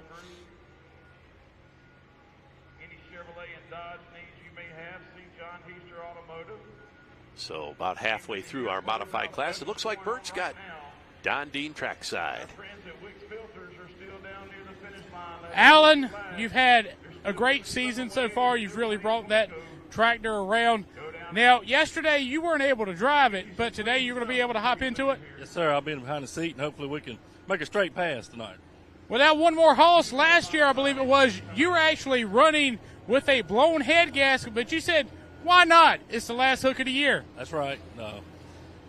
Blowed it. It come through the fair cracked it a little bit more. So, but anyway, got a new head on there, and it's done to do it for us this year. So, hopefully we can make a good pass today. Well, you have not picked up that first win yet, but I have a feeling it's coming. Hey, last hook of the year, going to give it my all. That's right. Good luck to you today, Alan Moore, with one more hoss. All right, so our man Bert down on the spot there, talking with one of our pro farm pullers. Thought he had Don Dean down there, but Don continued on through there. So, once again, Pro Farms will be our final class of the afternoon here for session number 4. It won't me, sir. I've been right here. As we see the Wild Hair team, and there's our man, Jeff Hurt, on the spot right there. I didn't do it. Just because you know me since I was a baby don't mean you can blame me. She did it. Shame on you, man. Yeah, we had talked about that the other day. How many times Jeff will appear. If somebody needs a hand, he's right there to help out. That's for sure, one thing. Of course, Jeff will make the trip back up to Port Clinton, Ohio. And there we see our fall schedule. Coming up here next weekend, we'll be down in Lufkin, Texas, dragging and pulling in the pines. October 25th and 26th, the final Outlaw event. I'll be down there with Ron Stone. We'll be bringing you all the action down there as we'll have a modified championship. We'll also have the two-wheel drives, the pro stocks down there. We see our full pull ambassadors down there. Getting all the folks signed up with full pull picks and telling about Full Pull Live as well as we hear the Wild Hair come to life here. Our next modified to go. And they got it fired up.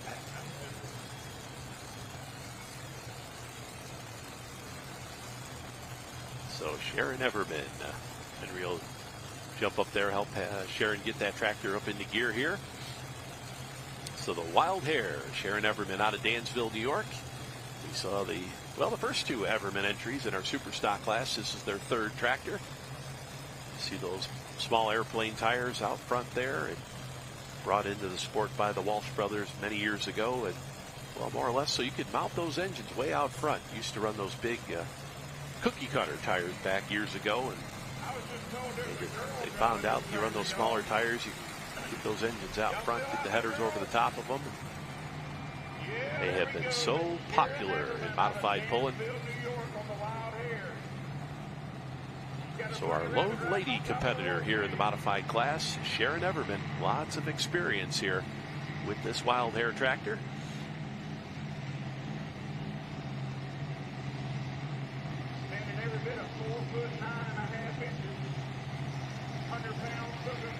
So Craig Sage will be our final puller here, as we'll talk a little bit about that, a little bit more about that fall schedule here, probably in between the classes here. Is 3 more weeks of pulling action, live pulling action coming up here on Full Pull Live.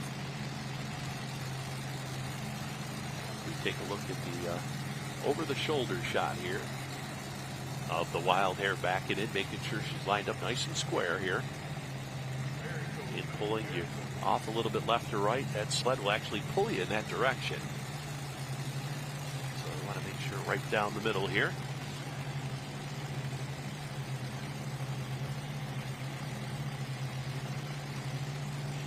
Just as we had talked about so many times, you know, tractor and truck pulling is so unique because there's no practice, there's no qualifying. Got to make sure you have your weight set right, your gear set right, the tire pressure, everything got to be good to go. So there you can see on this combination, one engine sits forward, one sits backward. That equals out that torque. Doesn't twist that chassis up as much. Here we go. Sharon Everman with the Wild Hair.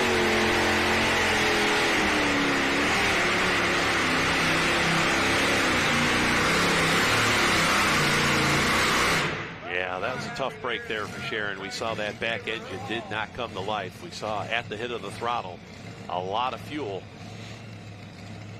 And basically made that run with one of those, just the front engine there.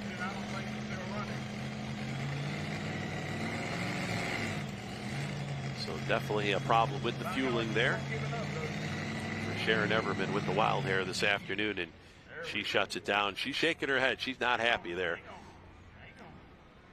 So looks like we've got Burt down trackside.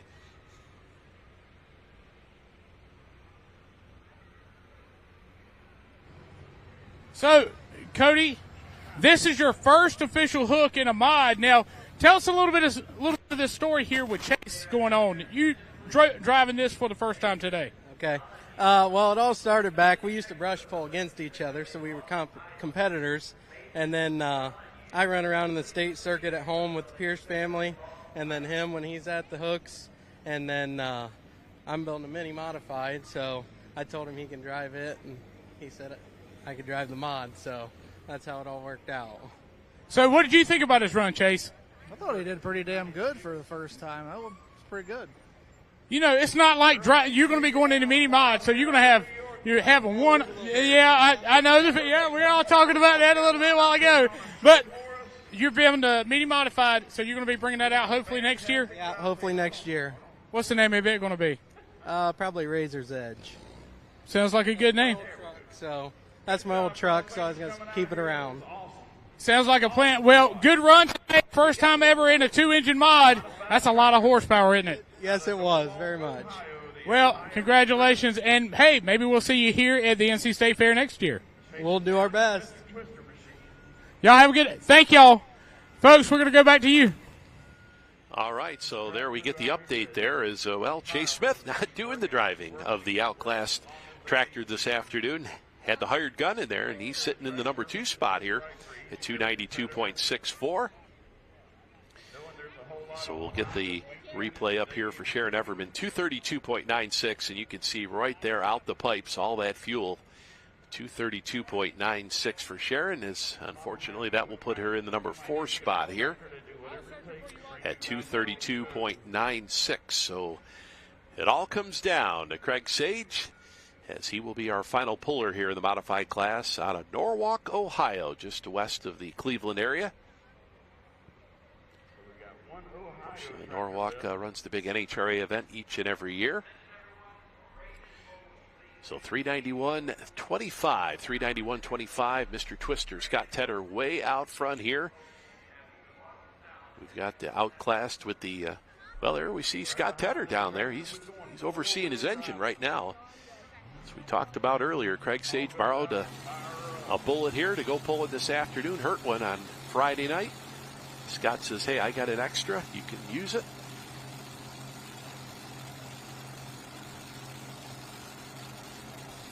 So we'll get the Ohio Express Junior fired up right now, our final tractor.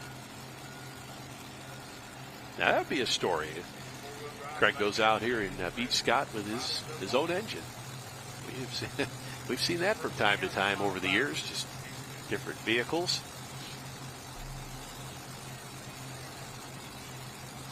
So Craig Sage, SCS gearbox.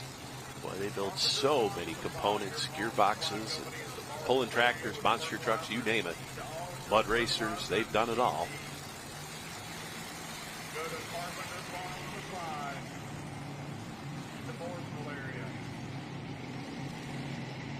So Craig Sage, second, officially his first full season, I would have to say, of running a modified. We saw him at the end of last year come out with this tractor.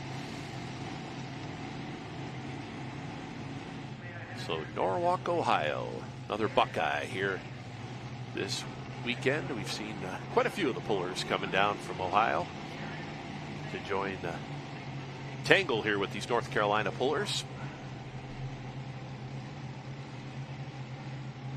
Of course, the modified here in North Carolina years ago, you had the Burlesons with the Hindsight tractor. You had Paul Dorman, Charlotte, North Carolina with the War Wagon years ago. And there was a handful. Frank Brawley with his Allison powered modified, and the modifieds have kind of gone away here in North Carolina.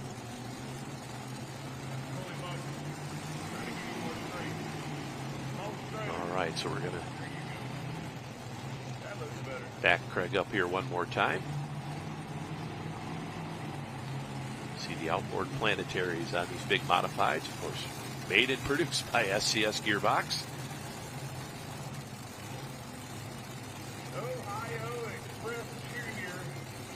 All right, the big Hemi's sounding good here. Let's see if Craig can get that horsepower to the ground. The Ohio Express Junior. Craig Sage, our final modified here this afternoon in session number 4. 391.25. That's what he's got to beat.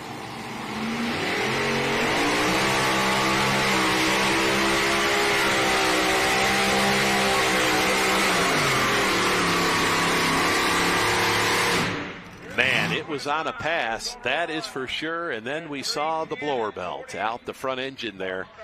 The lifeblood of a supercharged engine. You can see it. There it is. That supercharger belt.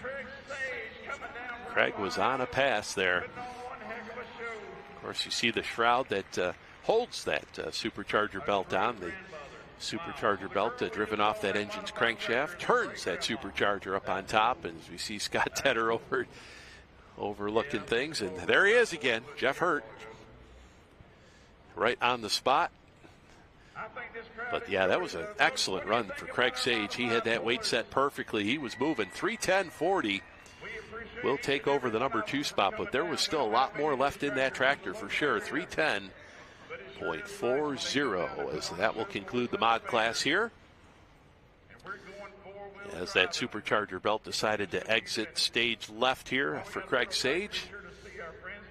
But we'll put him in the number 2 spot. So good run for Craig. Is something to build on for next year for him. Toys for the kids. Our folks at Wicks Filters are still down there giving stuff away. We're going to have to change. Looks like Jeff playing fireman down there. And we'll be back to you as soon as possible. Yeah, you got to watch that alcohol fire. A lot of times you can't see the flame. As you saw Jeff Hurt, he got a little singe there.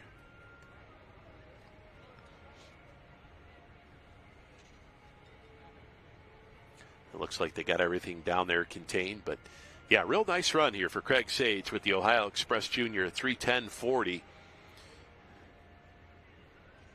It's once again live here from Raleigh, North Carolina, the North Carolina State Fair. You see the great crowd. That covered grandstand behind us here. In the shade, we got temperatures about the mid-70s. Kind of had a slight breeze all weekend long, but yeah, it's been just beautiful weather here all weekend long. We see some of the great pulling fans joining us here in North Carolina. So 310.40 the distance here for Craig Sage. The Ohio Express Junior tractor. We got all kinds of cool stuff to give out, and our guys from the United Pole. So we will get things set up here for the modified four-wheel drive class will be our next class. And then we'll have the Pro Farms, which will be our final class of the night. Here you see that blower belt exit the tractor. Big chunk of it right there. As right about that point right there, that's where it decided. And of course, you lose that supercharger belt, you lose that engine, just along for the ride at that point. So there are our final results. 4th time in a row for Scott Tedder. He swept last year, he swept this year. The Mr. Twister tractor. Marion, Indiana will have the win here, 391.25. Craig Sage will finish up in the number 2 spot, 310.40. And then we had the hired gun piloting the outclass tractor, 292.64. Didn't catch Marty's last name there. They said Marty was driving the tractor. And then we see Don Dean and Sharon Everman will fill out the top 5 here in our mod class here. So once again, make sure you do check out Full Pull Picks. We do have some head-to-head picks for the modified four-wheel drive class, and you can still join and put your predictions down. And of course, you sign up, get $20 free to play with. As it looks like we've got Burt down trackside. There's Mr. Dean.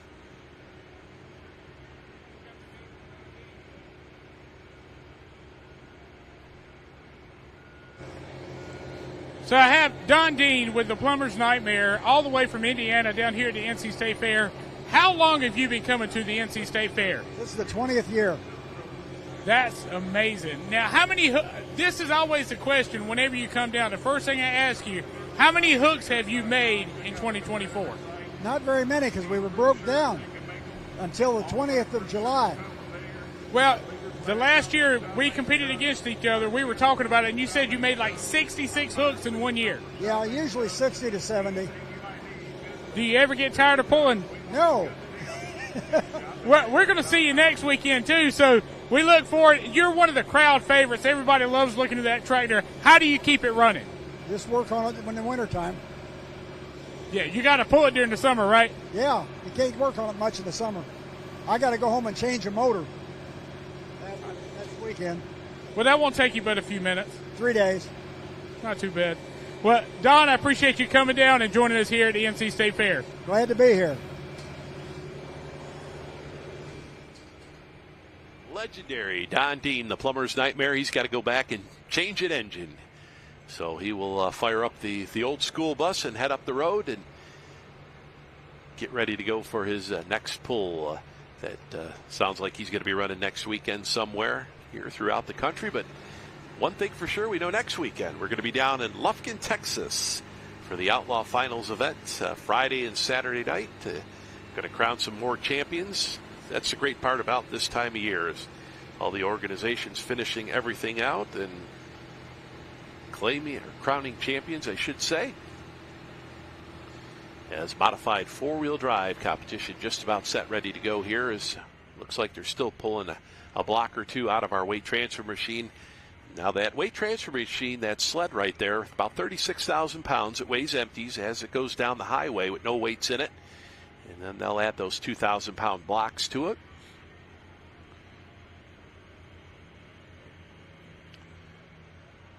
So it looks like they've got that just about set ready to go here for our modified four-wheel drive class. As we'll take a look here at our lineup of four-wheel drive trucks here. As well, Mr. Kevin School is going to be our test puller here out of St. Stephen's Church. The Farmer's Daughter truck will have Just Rutten will be up here in the number 2 spot. Jordan Eddy, that's his daughter. So by the luck of the draw, they have drawn 1 and 2 here. The Contender truck out of Maryland will be up number 3. Number 4 will be the Seldom Seen, and that is Bunky Davis out of Tappahannock, Virginia. Ron Johnson from Georgia will be in the Mistress, and then Tony Everett, that Doe Runner truck that has run for so many years. Good to see it here this weekend. The Rump Shaker will be up number 7. 8th will be the Supernatural. That is the teammate there out of Maryland. The Cut Loose, number 9. And then filling out the field will be the Moonshine Express of Mr. Glenn Hedrick here this afternoon. Well, there's one of our hard workers here this weekend. Getting all those great shots here. And hats off to our whole camera crew and everybody working behind the scenes here at Full Pull Live.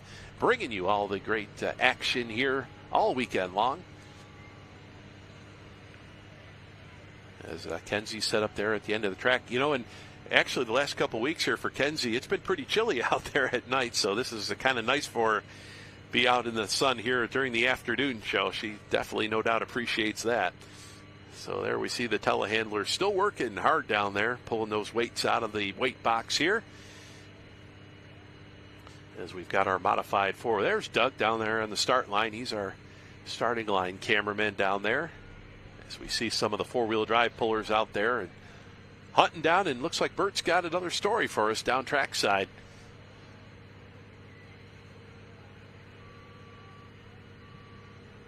Mason, you've had one heck of a season here. You went to Bowling Green and actually won the first night of competition. This weekend, you've had quite a bit of tough competition also. Yep, a lot of tough trucks down here. What's your big game plan for today compared to yesterday? Try to find more traction than I did yesterday. Well, I think the track is a little bit better for you today, and so it may come around for you maybe. Yep, hopefully it does. All right, good luck to you. Mason Brizendine on the Cut Loose. All right, so third-generation puller there, Mason Brizendine. Not a lot for the word department, but he lets his truck do the talking, that's for sure. And we will see that out here in just a little bit. Talked to his dad, Temple, earlier this weekend, and they have had a busy schedule all summer long. They've been doing a lot of pulling and actually run their own organization over there in the state of Virginia, the Dragon Motorsports Group that Temple is behind over there. And there we see another iron ingot coming out of the box here as we get ready for modified four-wheel drive competition here at the North Carolina State Fair. There's a great shot of that United Pullers of the Carolina sled.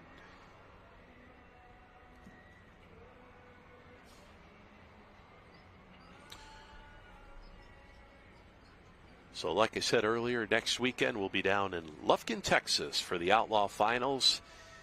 Great event Friday and Saturday night as we get things rolling full pull live, bringing you some great fall events. Also got the big diesel event, the Diesels and Dark Corners. That will follow in 2 weeks. And looks like Bert's got another report down here trackside.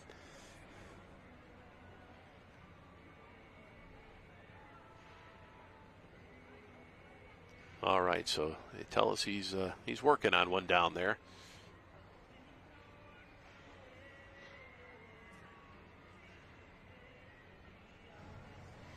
Justin, it's been a tough competition in this hot farm class all summer. Everybody's been trying to catch Zachy. Do you think anybody's going to be able to do it today? I don't know, but we sure going to try. I mean, there's some tough competition in this class. I think we've had 6 different winners this year, and it can be anybody's game. I mean, until the last tractor hooks, you don't know. Well, I talked to your dad earlier, Darren Sturdivant, and he was talking about, he's like, we just got to find a way to get to him. If we can ever get to him, we can start figuring out how to beat him.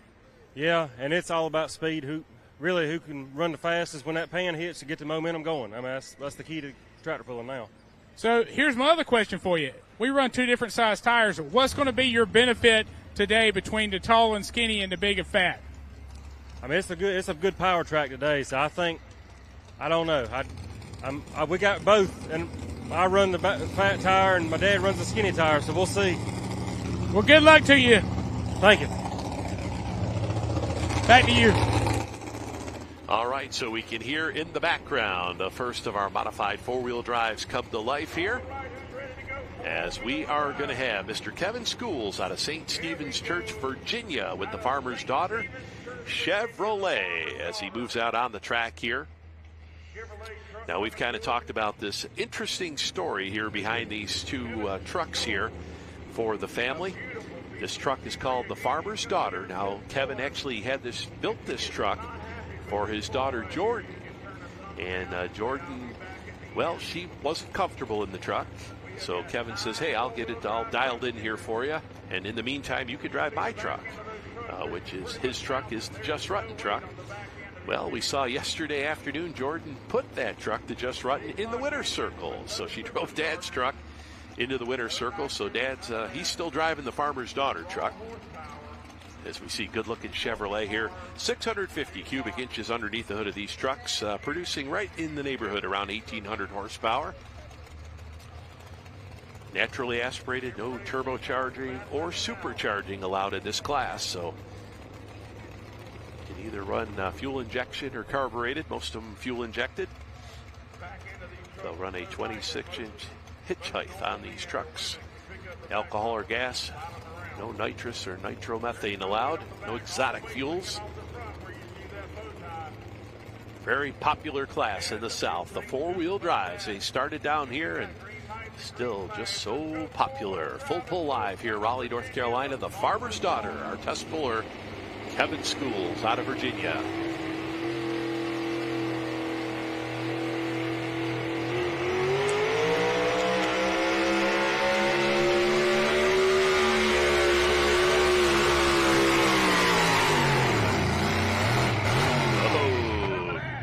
Kevin running the big gear in the Farmer's Daughter, the Chevrolet, right down the center of the track. Now, how these competitors worked the track yesterday. We saw them, a lot of success down the left-hand sideline here. And then Mason Brizendine, about halfway through the class, he went down the middle of the track, opened up another lane. And that's where we saw Jordan Eddy take the big win. So Kevin Schools as our test puller here, 321 and 46, 321 and 46. So we'll see whether or not Kevin's happy with that one. Looks like good to go. So thumbs up from Kevin Schools. So no doubt he'll head back to the starting line here, help his daughter Jordan out as Jordan Eddy gets ready to go here with the Just Ruttin truck, our winner from 1 day ago.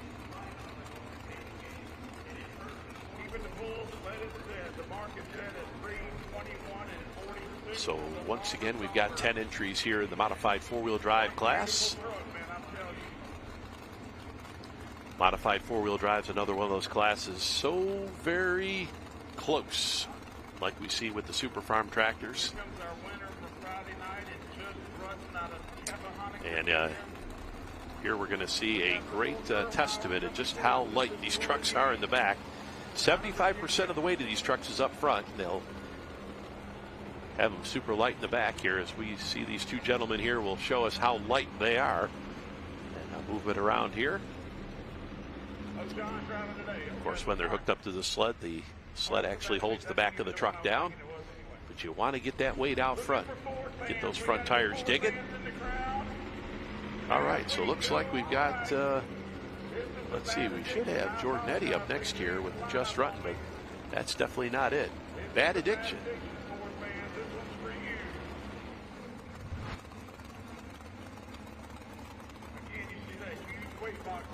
So we've got John Maskey here out of Albemarle, North Carolina. The Bad Addiction 2 truck. And we don't have him here in our lineup here this afternoon, so we do have a truck in between the Ford entry here.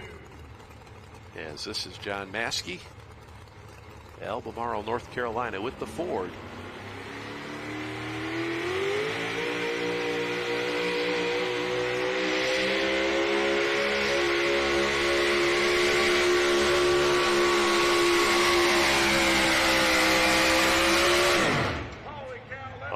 So he got off a little bit of the, well, a little bit off to the right side here with that Ford entry. The Bad Addiction 3 Ford. Looks like be a little bit short of that 321.46 here. As the Chevrolet of Kevin Schools is currently our leader.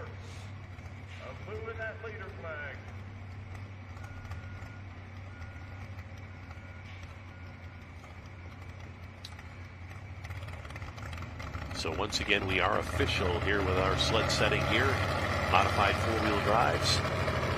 The Bad Addiction, number 3.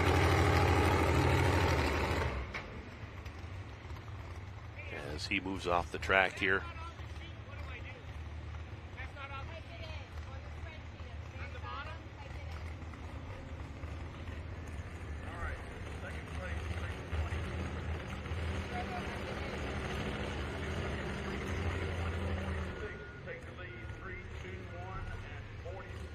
You can see our track crew going to work there. Of course, they, after each and every run, fill the holes in, pack it down nice and tight.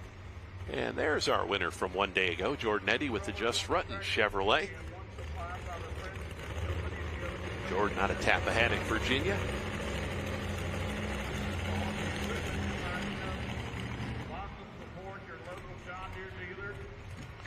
Drew late in the field yesterday and picked up the big win here in modified four-wheel drive. There you can see the big weight box on the front. That's where they put all that lead weight in front. So Bad Addiction, good run, 320.10, 320.10. We'll put the Ford in the number 2 spot here, just over a foot behind our leader, Kevin Schools, with the Farmer's Daughter Chevrolet.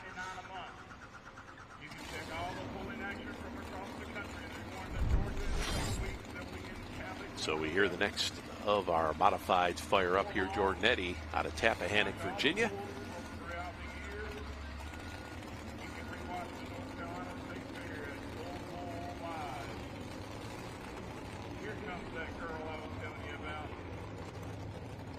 All right, so we see Just Ruttin Now you can see that cone set up there behind that weight transfer machine. That's where each and every competitor puts that cone, and yeah, it looks like she's just a skosh over to the left-hand side of center here. Not right down the middle.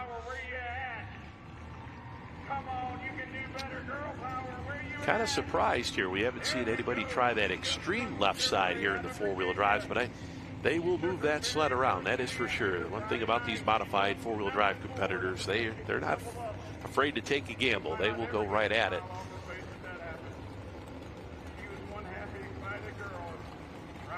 So there we see the Just Ruttin. Very popular truck for so many years. Came out from up north and then made its way down to Virginia. The Just Ruttin.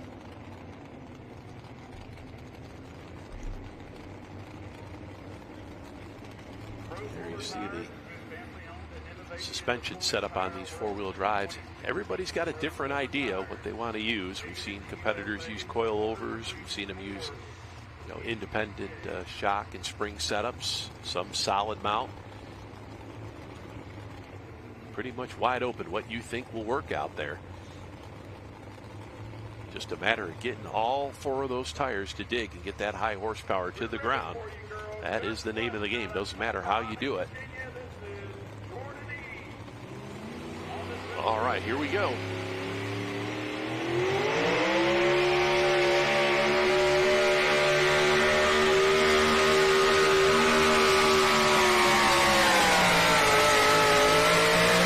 Jordanetti turning the high RPM here this afternoon. Boy, she really tears the track up here at the end of this run. Wow. And we will see if it is enough to take over that number one spot here. She's looking for back-to-back wins. Now here today, she drew early in the class. As we talked about earlier, she drew late yesterday to take the big win. Had to go better than 3:21 to beat Dad here. And we hear the crowd behind us. They're cheering. Yeah, 3:26.90. We got a new leader. 3:26.90. Jordanetti. She puts herself in that, the position you want to be in. And that is in that number one spot here. So new class leader. Just Ruttin out of Tappahannock, Virginia. She has got that truck hooked up here this weekend.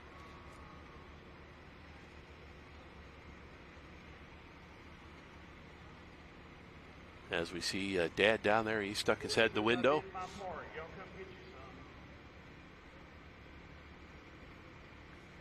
Once again, four-wheel drive competition, 6,200 pounds. Maximum weight of these trucks. They'll run a 26-inch hitch height on them. Cannot go any higher than that.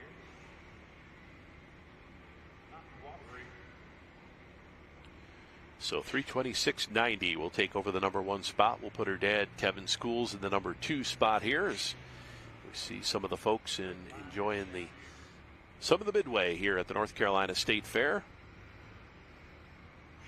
They were telling me in the 11-day run of this fair, they get over 1 million people make their way here to Raleigh for the State Fair.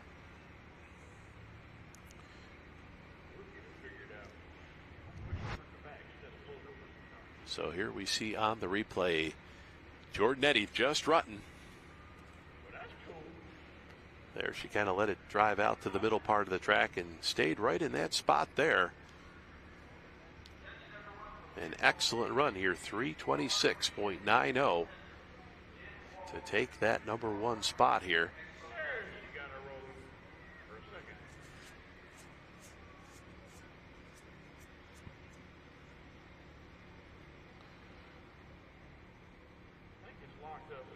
So there we can see our top three currently here. Four-wheel drive competition at the North Carolina State Fair.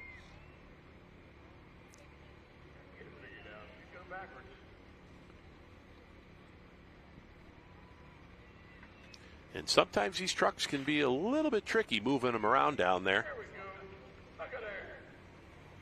And they tell us, yeah, the truck was locked up and could not get it to go back here. So got it freed up here.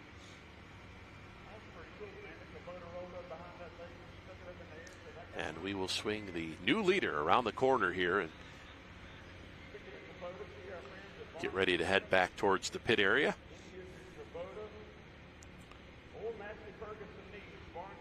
So Billy Kramer up next here out of Dunkirk, Maryland with the Contender Chevrolet. Going to be followed by Bunky Davis. Got a couple Chevys back-to-back here. Bunky Davis out of Tappahannock with his seldom seen Chevrolet. There we take a look at the Mistress team. That's Ron Johnson out of the state of Georgia. He's a couple trucks down with that Ford.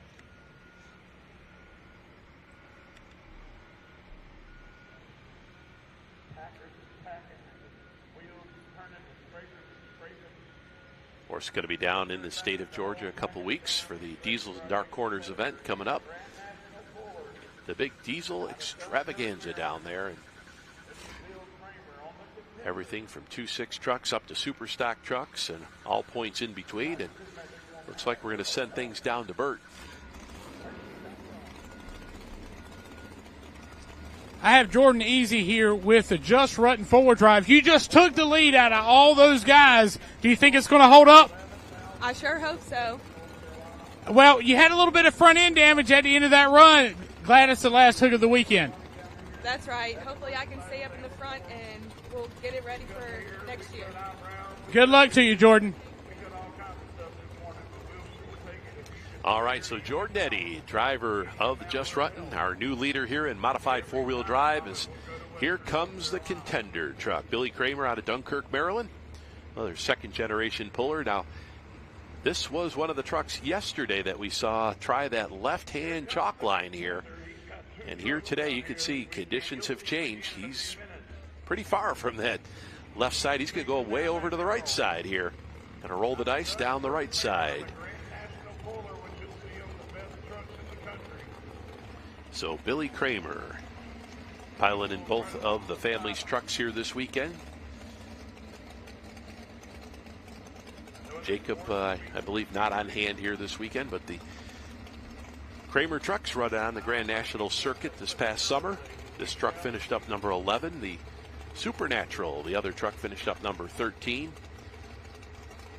We'll see here. We'll get a head-on shot how close he is right there to that right-hand chalk line.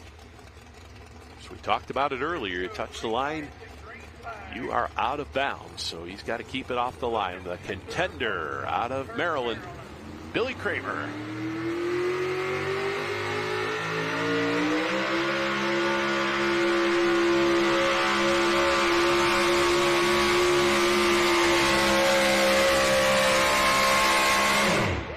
All right, great job driving it down the right side here for Billy Kramer.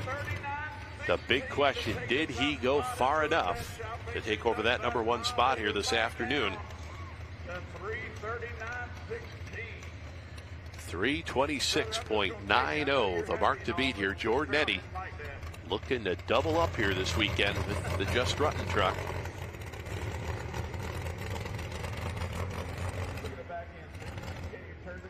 Not going to happen for Jordan Eddy. As you see, new leader, 3:39.16. Great run for Billy Kramer down that right side here, 3:39.16. I think he has built a new road down the right side here. We'll see where our next couple competitors are going to go. I would have ventured to say going to follow in the tire tracks here of the Contender truck.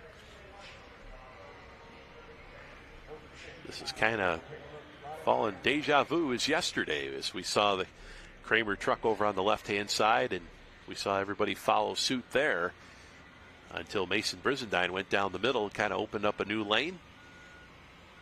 But that's how these four-wheel drive trucks work. They will more or less build a road for other competitors, and these competitors know it. Like, you'd ask Billy right now, you'd say, hey, how was that run? He says, well, I think I built a road for the next couple trucks.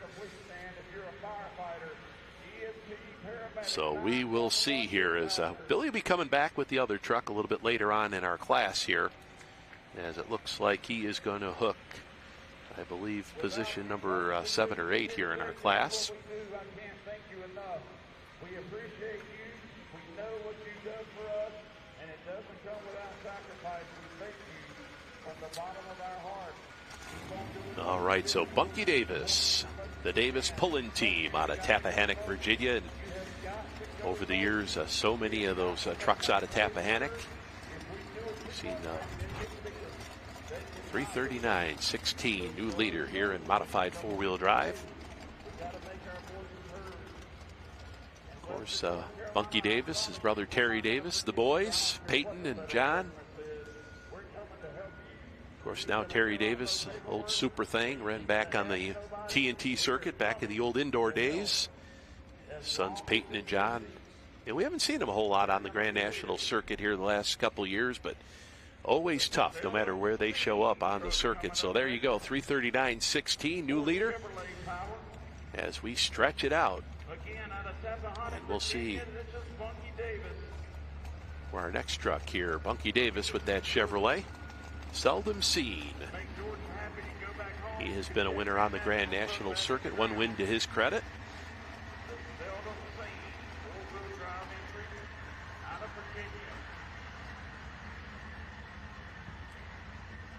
Now looks like he's more towards the center part of the track here. Yeah, right down the center. Kind of surprised by that. Didn't follow the right side chalk line here like we saw the contender truck go. But Bunky must see something we don't out here. Let's see if he can get that horsepower to the ground here. Seldom seen Chevrolet out of Virginia.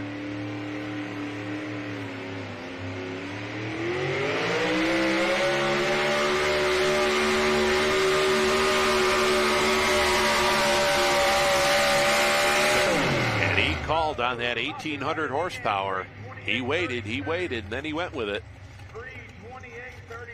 The seldom seen Chevrolet, Tappahannock, Virginia here, 339.16, the mark to beat here.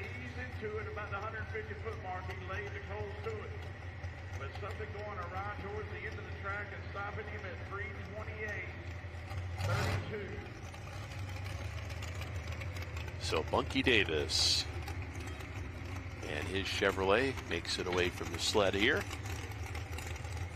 And 328.32, so number 2 spot here, 328.32. So good enough for the number 2 spot here, modified four-wheel drive competition. Well, that gives the pullers coming up here next a couple different options on where they want to go.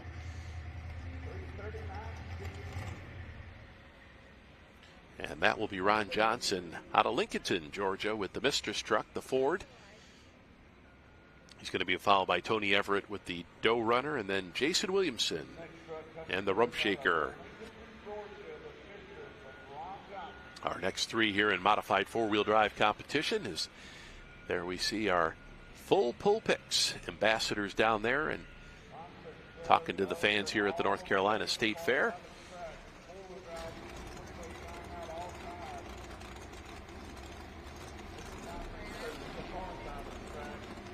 So the clean looking Ford, the Mistress out of Georgia. Lincolnton to be exact. As Ron makes his way out on the track here, 328.32 for Bunky Davis. Currently we'll put him number 2 behind our leader, and that is Bill Kramer with the contender truck here out of Maryland.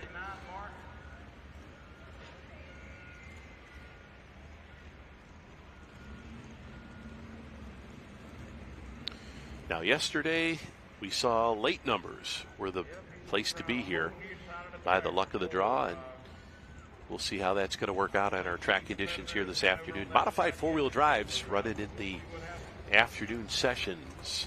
Both times that they hook is just as we say that.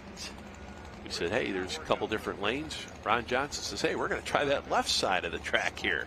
So he's going to go down the left-hand chalk line here, try that out.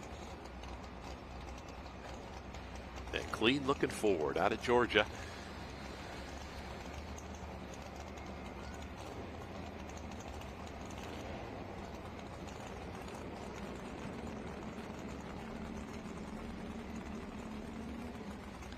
All right, slack out of the chains this truck. He'll turn those tires as hard as anybody in this class, that's for sure. Mistress.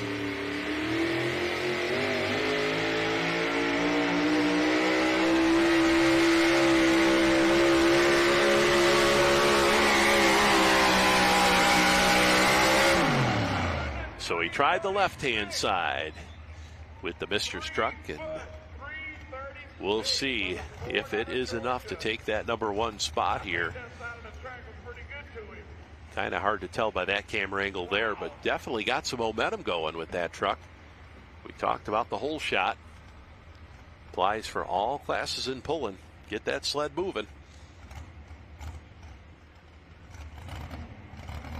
Oh, just short. 336.16.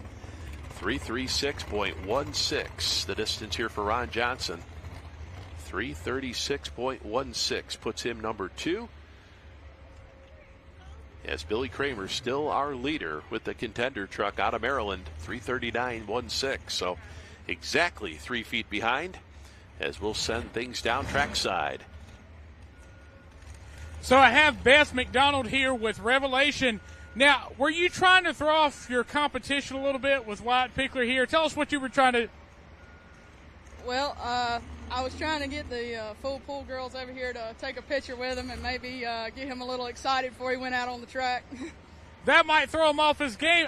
You're just trying to get that second win after Galat last weekend, aren't you? Absolutely. Well, good luck to you. Thank you, sir. Back to you guys. Well, I guess whatever works. Throw your competitors off their game. As we see Sonny Leonard, world-class horsepower right there, right on the valve covers. Our next four-wheel drive truck coming up here, Tony Everett, the dough runner. Of course, the Everett family, Dad Roy, NTPA Grand National Champion back in the 80s. And good to see the dough runner named back in competition here. And there we go. There's the full pull girls. They got to head over on the track. They got to throw the competition in the Pro Farm class here. Some of our great fans enjoy the action here. Covered grandstand here in Raleigh, keeping the sun off you. So the GMC S15, the body comes down here on the dough runner.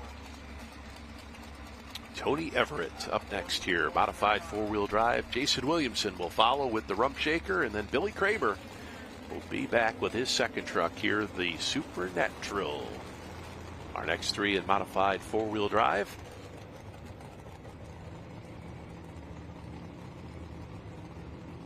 So yeah, dough runner back over to the right side of the track. Now this is where Billy Kramer, our leader, had that success. 339.16 here.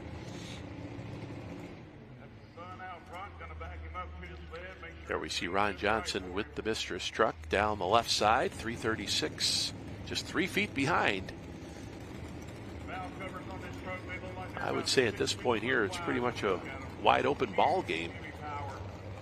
We've seen left, middle, and right, and it's all working. Just get that horsepower to the ground. Now, yesterday we saw Tony Everett with the dough runner. He took the lead early in the class. He had talked to Bert down there trackside and says, hey, he thought that track was going to go away as that sun beat down on it. But did not see that situation happen. Actually got a little bit better as the class moved along.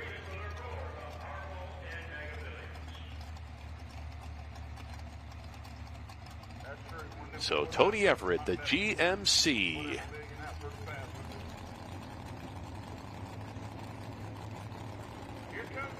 Team originally out of Doe Run, Georgia. That's where they originally, Everett family came out of. Now out of Morrisville, North Carolina. Tony Everett and the dough runner.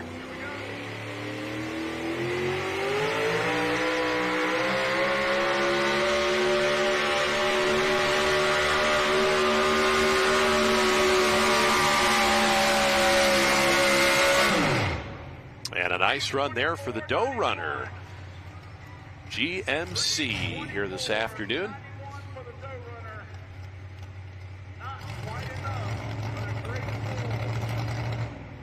.339.16 is the mark here.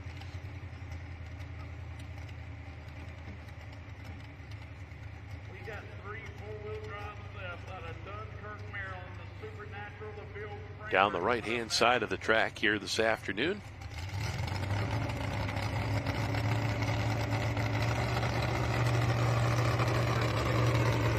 So 324.91, 324 and 91 here for Tony Everett.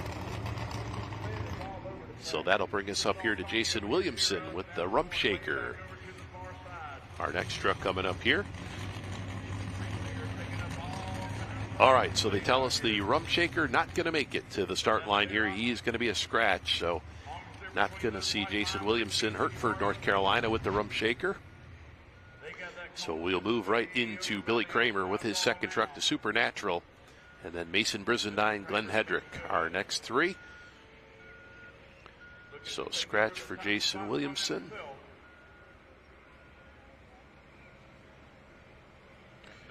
So total of 10 trucks this afternoon in our modified four-wheel drive class, 6,200 pounds. As we see the run there for the dough runner, number 5 this afternoon at 324.91. 324 and 91. So session number 4 here at the North Carolina State Fair in Raleigh, North Carolina. The conclusion of this four-wheel drive class, just one to go here, and we will call it a complete event. Pro Farm Tractors. Very interesting class here running with the United Pullers of the Carolinas. Put on a great show yesterday afternoon, and we're looking for the same here today as we take a look at our next truck, the Supernatural. Going to be driven by Billy Kramer. Now, normally we see Jacob Kramer doing the driving of this truck. He's not here this weekend. Team just east of Washington, D.C. Dunkirk, Maryland.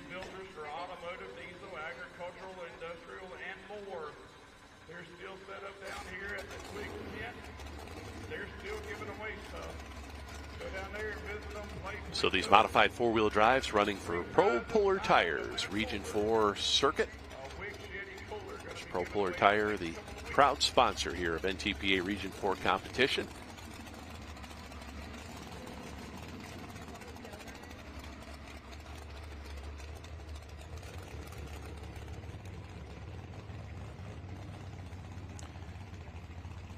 See a lot of the modified four-wheel drives that'll have that rear end tucked right in. Got them tubbed right in there, and that's so they kind of don't run, the front tires don't run in the same groove as the back tires. We've seen over the years some competitors will run mud flaps, try to divert the dirt from getting into the back tires, and all different kinds of setups here. Boy, you would think now, Billy Kramer, he's our leader right now with the other truck, the Contender machine. He went down the right side of the track, comes out here with his second truck. You'd think, hey, go down the right side again. Nope, he's going to go back over the left side here. Had success over here on the left side yesterday. And if you fans were joining us here on Full Pull Live, you saw that truck. Yeah, he's in about the same spot here. Matter of fact, I think yesterday Marvin Epperson had to move him over a little bit. He was actually started on the white line, and we were kind of asking that question, how would that work out? Be disqualified before he even took the green, but Marvin got him moved off the white line there. So Supernatural Chevrolet, once again, Billy Kramer, second generation puller. Their dad, Joe Kramer, a long-time modified four-wheel drive puller with the old hard hooker truck. 72 model Chevrolet. Here we go.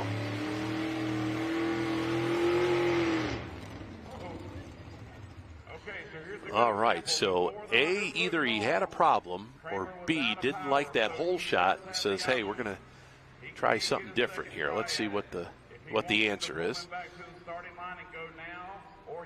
As you can see, did not make it past that 100-foot mark, so he does have another attempt here. It looks like our man on the spot, Bert, he's working his way down there.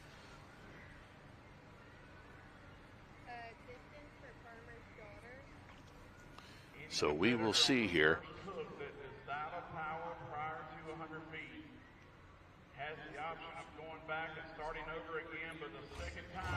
All right, well, the truck fired right up, so. All right, we see Marvin Epperson. He's going to, says, hey, move him on back. And as per the rule book, you can do that. As long as you get that vehicle shut down before that 100-foot mark. Don't like the way the truck come off the line or any one of the above. All right, Marvin Epperson, he's going to do a little bit of dirt work there with the old left and right foot.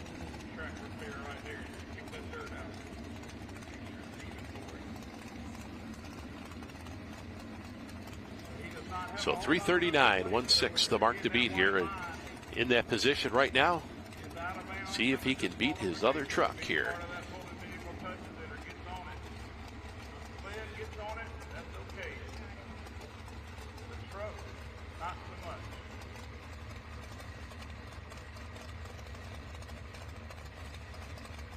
So 3:39, 1:06, the contender, our leader.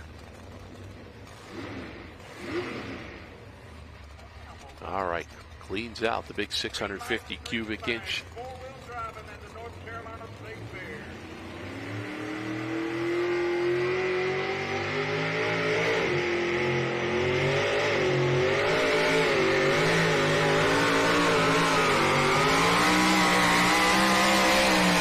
Yeah, something definitely not right with that truck. You heard it on and off again.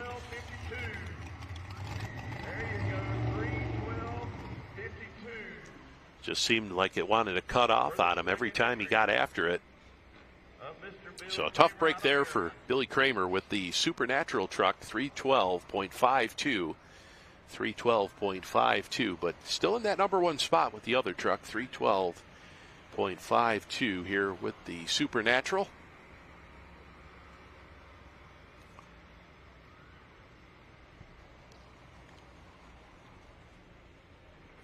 So we'll have Mason Brizendine waiting in the wings, and then Glenn Hedrick, our two final trucks here in our modified class, as Billy see if he can hold them off here. Of course, before the class, we heard Bert talking with Mason Brizendine. He was ready to go. Of course, the big winner at Bowling Green, Ohio this past year.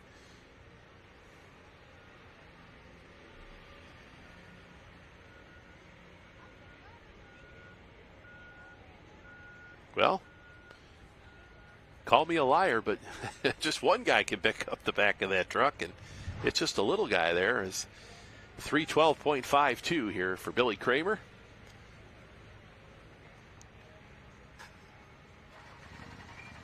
So down the left-hand sideline here, but like I said, that truck just not something acting up here. So they'll have a little bit of work to do here as we'll bring out Mason Brizendine. Cut loose truck. Dunville, Virginia.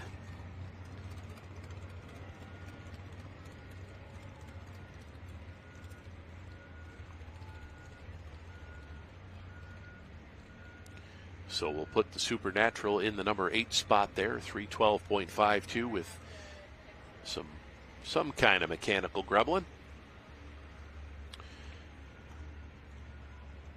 All right, we got 2 trucks left.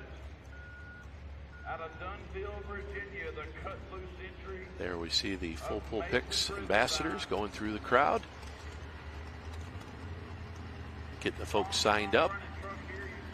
All right, so Mason Brizendine on the start line here with the cut loose entry out of Dunville, Virginia. 3rd generation puller.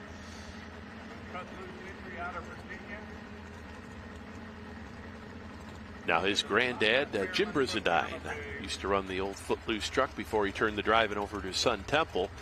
And I actually talked to Temple about that. I says, kind of surprised, Mason's truck's not called Footloose. He says, that's my name. He says he had to come up with something different. So they came up with the cut loose name. Let's see if the GMC can get the job done here.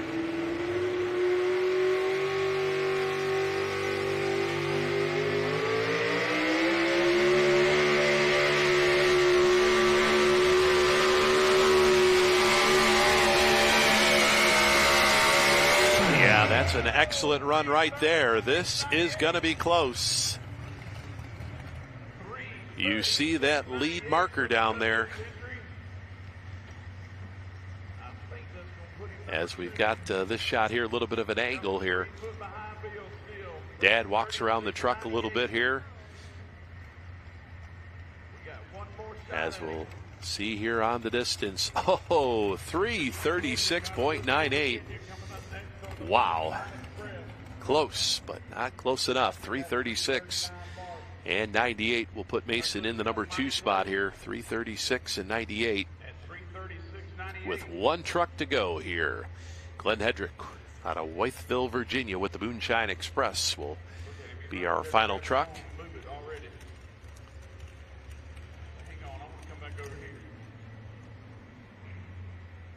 So we've got him stacked up there. 3:39.16. Billy Kramer.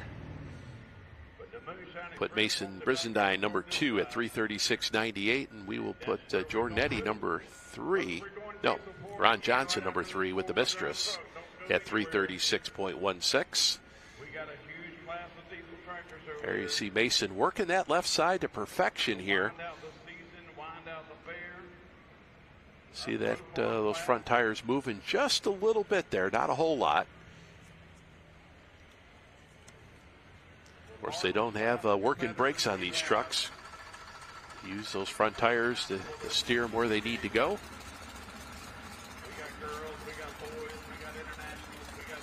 So 3:36.98 for cut loose here. And we are down to one. Mr. Hedrick, we'll see if he can get it done. Wytheville, Virginia. And the Bad Addiction ride. Or I should say the Moonshine Express. Here this afternoon, everybody enjoying beautiful weather here in Raleigh, North Carolina.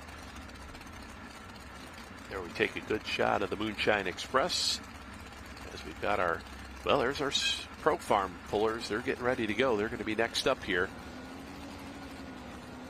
There was yesterday's big winner. Be sure to check us out on Facebook, UPOC. Our 2025 schedule. That was Mr. Zaki there with the Dirt Candy Tractor.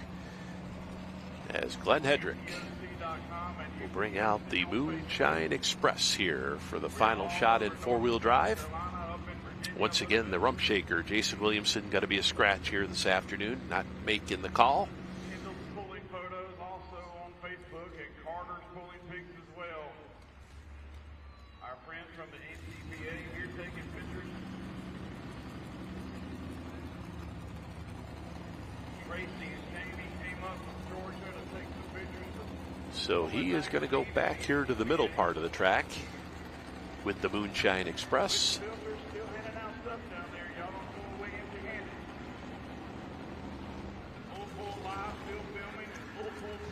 There you see his suspension setup there, double shock setup with the coil spring in its normal location.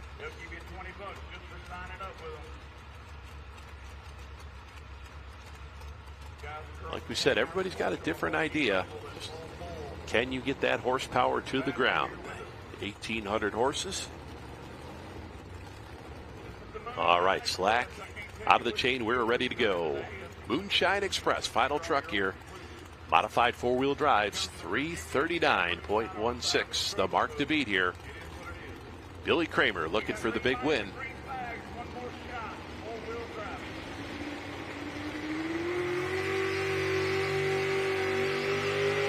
Ooh, a lot of clutch dust.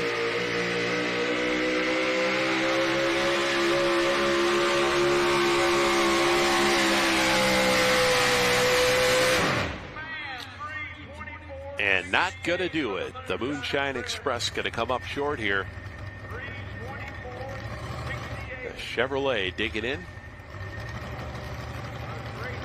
Glenn Hedrick out of Wytheville, Virginia.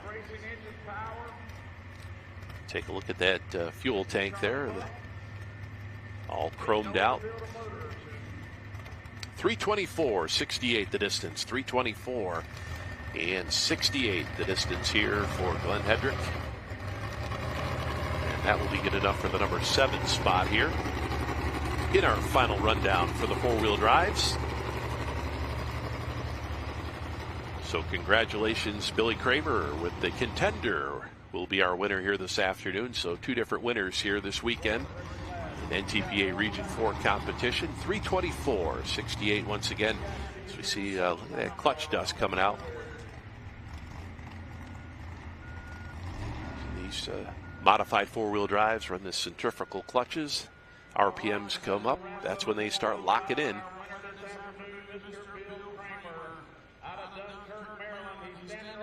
But at that point, truck locked in and things looking good there. But just not enough horses tonight to get the job done, as we'll send things down to Burt with our big winner. Bill, the Contender, ended up pulling it off again. Congratulations. Oh, man, I appreciate that. It was been a long year. But did some things, tried some things out. It worked out good. Thank my mom and dad, my boys here, my brother back home, his boys.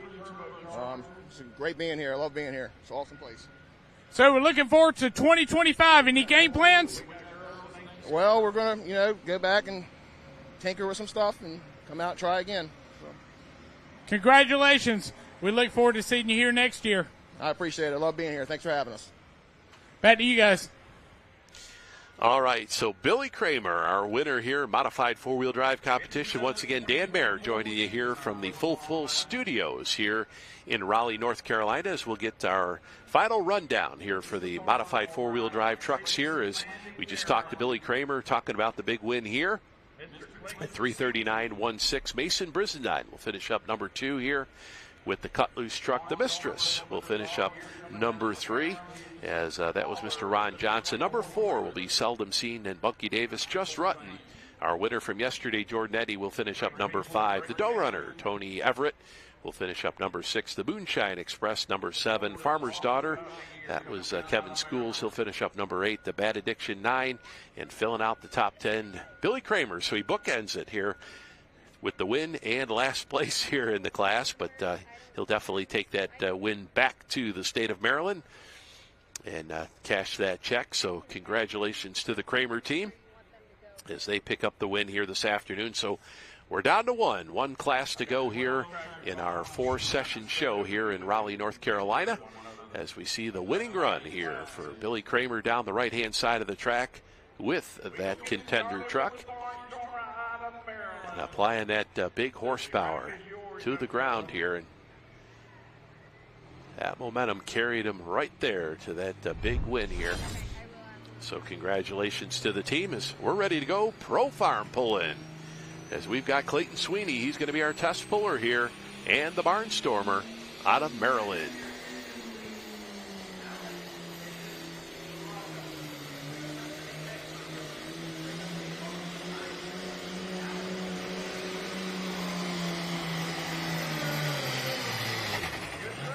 So the International 1026 here out of Maryland, Tracy's Landing, Maryland. This is Clayton Sweeney. Our 9,500-pound Pro Farm class, 466 cubic inches. They run a box turbo, a 3x3 box turbo, 3 inches in, 3 inches out. And something that's pretty interesting about this class is they run different tire sizes in this class. You could run the old style pull-in tires, the 24-inch tires, 24.5-inch, or you can run a 20.8 tire. So a couple different options here in this Pro Farm class. Some good-looking rides. I was talking about that yesterday. All these Pro Farm tractors really nicely painted and craftsmanship on them, and good-looking class. 3:23.23 will be the distance here. Clayton Sweeney, 3:23 and 23, as we'll see whether or not he was happy with that run here as our test puller. And we get the thumbs up that, yes, he was happy. So we are officially underway here as the officials check the sled setting here. Make sure everything just about right. It's 3:23.23 is where they want them. So we are going to run them here this afternoon, a dozen of these Pro Farm tractors. As Dustin Bostic will be up next here, Mocksville, North Carolina, with melting rods. We've got yesterday's winner down there number 10 position here, and that's Zachy Bissett with the Dirty Candy John Deere. So he'll be a little bit further down in the pack. We'll see if he can repeat here as our big winner. As we'll take a look at our first John Deere here in the Pro Farm class, Dustin Bostic out of Boxville, North Carolina. No, this is DJ Stevens and the Screwed Up Buck tractor. So we've got a scratch possibly here. So this is DJ Stevens, the Screwed Up Buck out of Goldsboro, North Carolina. All right, so we'll make that note there. So DJ Stevens, Goldsboro, North Carolina, is John Deere 4455. Bill, I appreciate you, man. Thanks for coming. I know you run all over the country, but we're really glad to have you with us. Very good, man. Thank you so much. I appreciate you supporting us, and I hope to have you back year after year, man. Thank you. Thank you. One more time for the Kramers out of Maryland. DJ Stevens out of Goldsboro, North Carolina, the Screwed Up Buck. Whoa.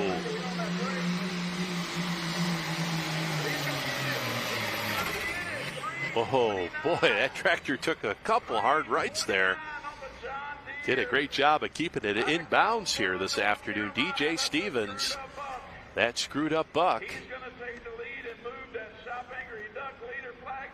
Wow, take a look at that path behind that tractor. He took a long way to get there, but I think he got the job done here. 323.23 is what he had to beat. That tractor just wanted to go right.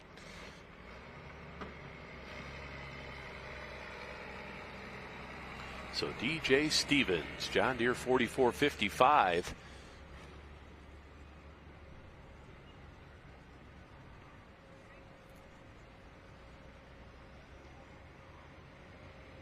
So 329 even for DJ Stevens, new leader here. 329 even. So DJ Stevens will put the John Deere in the number 1 spot here as he makes his way off the track here. Coming out of White Cross on the Cornfield Express. The Sturdivant family. Interesting name there, the Screwed Up Buck. I'm kind of interested to see where that name, as we can see here on the replay, as he got off to that right-hand side right there, and it, whew, he was looking over at that sideline. We see got the tractor straightened back out here, front end come up, and immediately wanted to go back over to the right-hand side.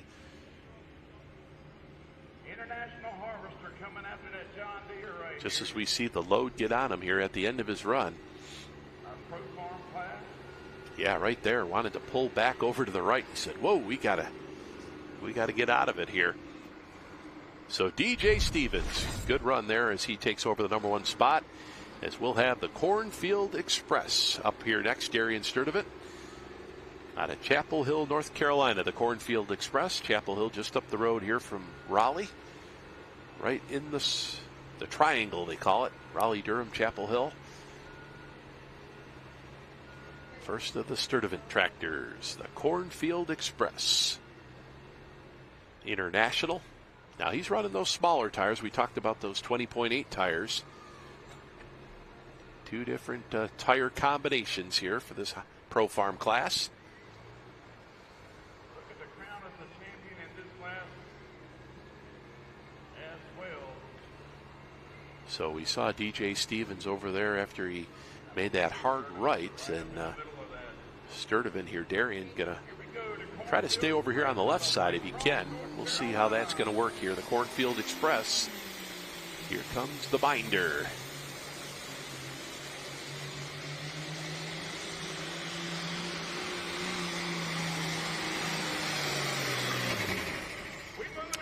Down the left side here, and I think he may have done it. Yeah, we're moving that lead marker. 329 even was the mark to beat here. And Darian Sturdivant, Cornfield Express.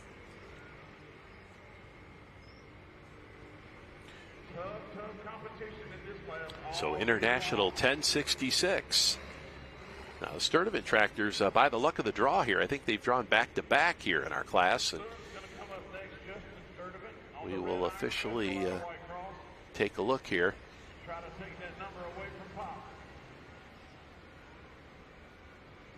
So yeah, 326.95. It looks like going to be a little bit short here. So our man on the sideline was a little bit off his game. He was moving that lead marker, but did not do it here. 326.95, the Cornfield Express, number 2 here in our 9,500-pound Pro Farm class. Working that left side to perfection here. And there you can see kind of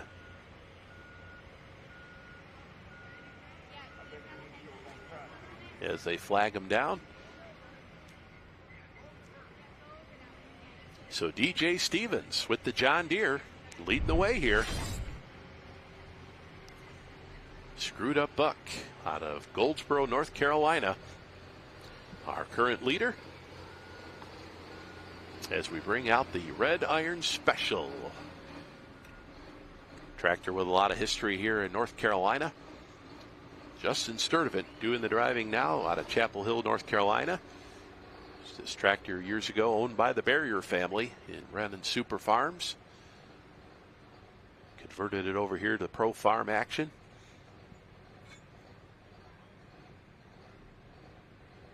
The Red Iron Special out of White Cross, North Carolina, Justin Sturdivant. Looking to knock us down. All right, so we're going to move that sled over a little bit more towards the middle here. Not as far over as the other tractor.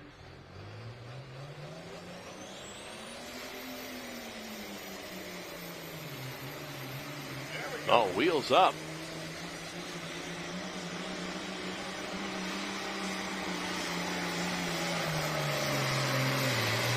He's trying. The Red Iron Special, Justin Sturdivant. All right, we'll see if he bumped the flag here. 329 even. Still the mark to beat here in our Pro Farm class. The Screwed Up Buck in the lead here, DJ Stevens. I think this is going to be awful close here.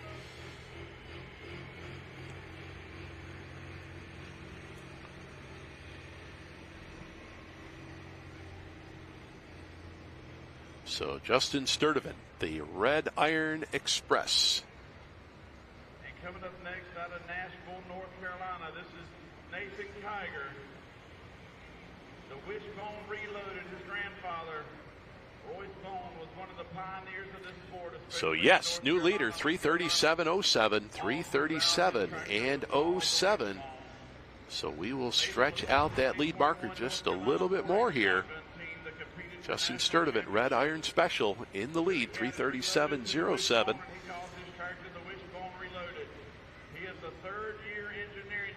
And just a little bit further off that left-hand chalk line here. So Nathan Kiger up next here, Wishbone Reloaded out of Nashville, North Carolina.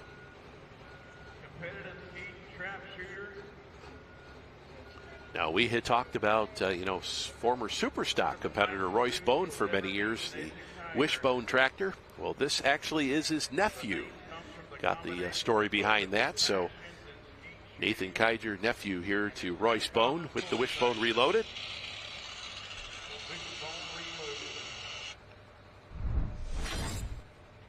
As he backs in here next up here in our Pro Farm class. Nathan Kiger. Say he's a student at NC State in his junior year at NC State, and doing a good job running this good-looking entry here, the Wishbone Reloaded. Nathan Kiger out of Nashville, North Carolina. So we got a new lead distance, 337.07, 337 and 07.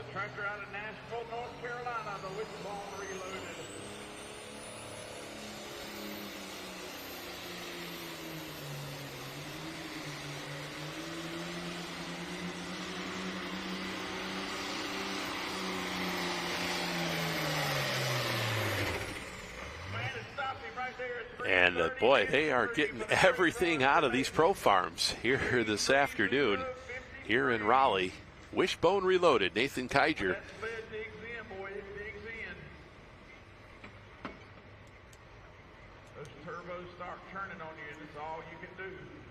Got to keep those RPMs up. 330.53, number 2 spot here. Good run, 330.53.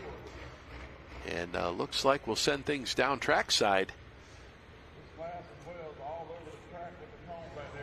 Ladies, I think you've messed up the hot form guys just a little bit here today.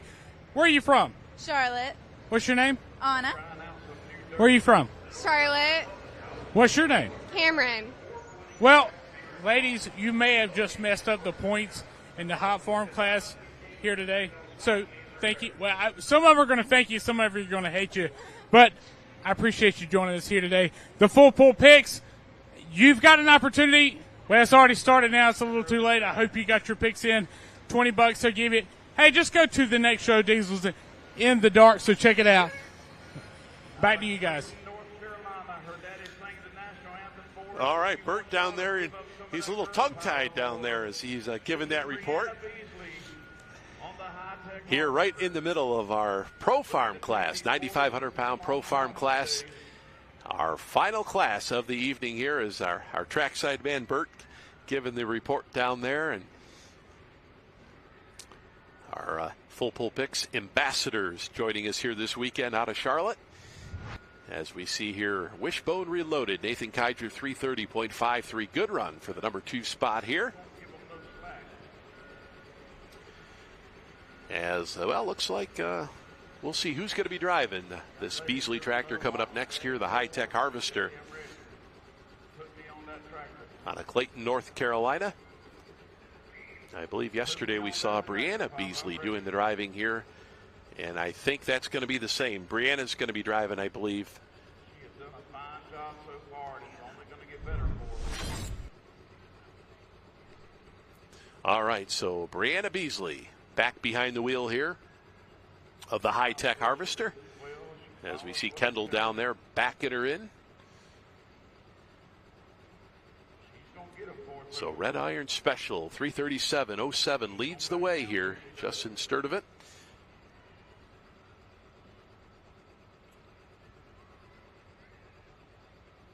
So we see Dad Kendall up there and making sure everything's good to go before we send Brianna on her way. We got some gas for the scooter.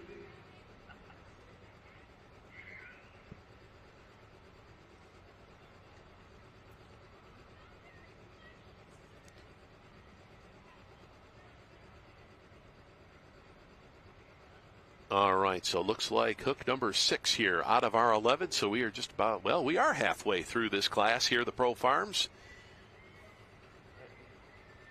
As we will have Brianna Beasley ready to make her run here. All right, folks, we got green lights and green flags. We got girl power. Very popular class here with the United Pullers of the Carolinas. This is Brianna Beasley, one of our lady competitors. Dad has stepped off the track. Now it's up to Brianna.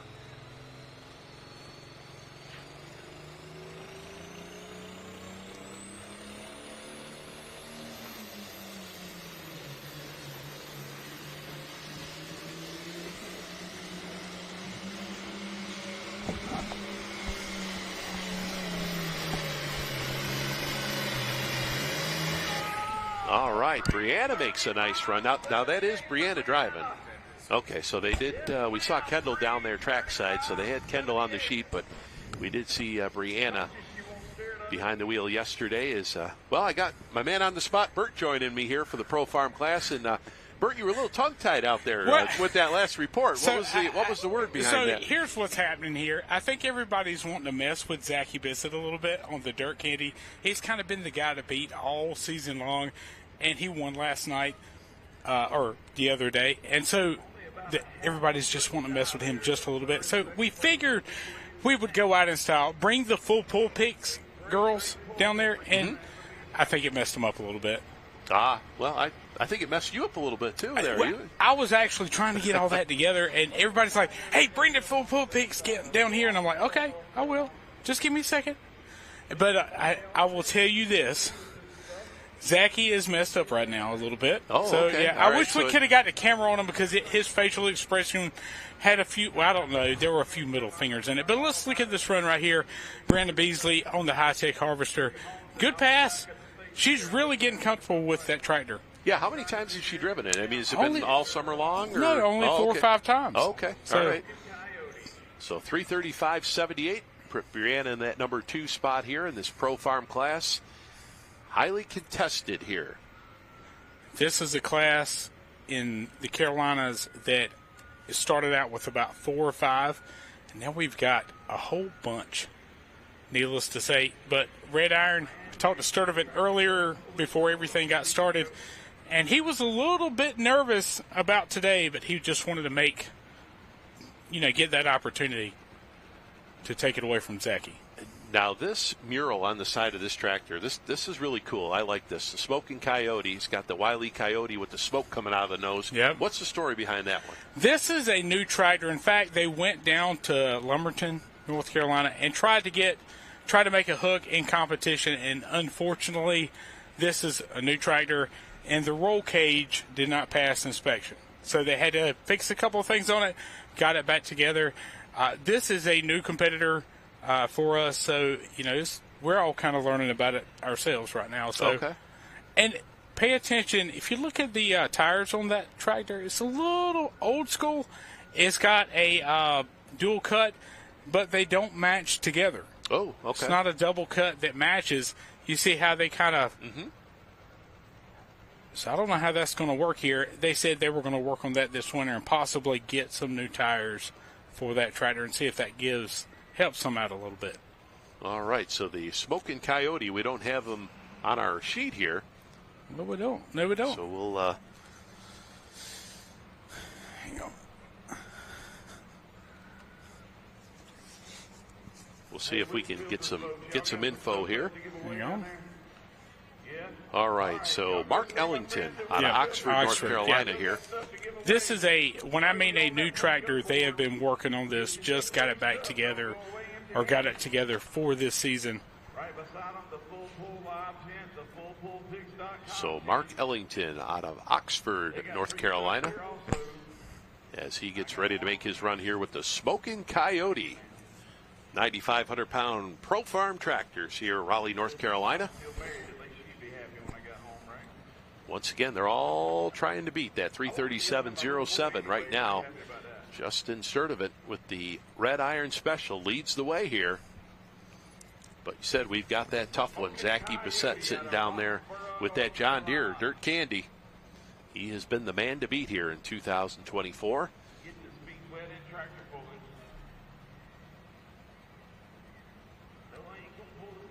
So we just saw Brianna Beasley pull into that number 2 spot at 335.78. Good run with the high-tech harvester.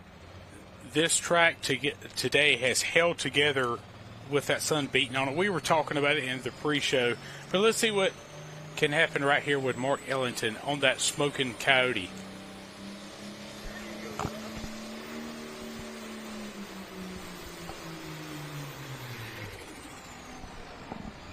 Tough break there off the start line. I don't think he made it to that 100-foot mark here. So we'll have another attempt here. We'll see.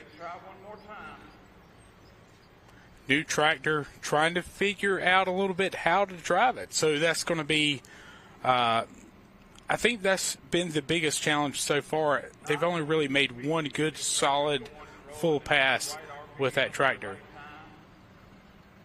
Trying to find that happy spot, the gear ratio, and building that boost, and maybe also those tires. You see that cleat. It's more of an old school tractor tire. They've just shaved the top of it off a little bit. Yeah, we were talking about the tires for this class. You said they run 2 different tires. You could run the 20.8s or the old style 24x5s, right? Or 24.5s. 24.5s. That's correct. And that on certain tracks that gives you an advantage. Having that tall, skinny tire. But if you've got the gear ratio for the shorter, the fatter tire, it will definitely benefit you here. All right, so we got him back here to the start line, and we'll give him one more attempt here. Dan Mayer joined by Bert Forbes, our man on the spot. Bert's out in the sun this afternoon, so we'll bring him in here to the air condition and join us. Once again, we're live here from Raleigh, North Carolina, Full Pull Live for session number 4 here at the North Carolina State Fair, and what a great weekend it's been. It has. Weather has been perfect. Temperature has been great. The fair food has been fantastic. And what was it that you were eating this morning? It was a waffle.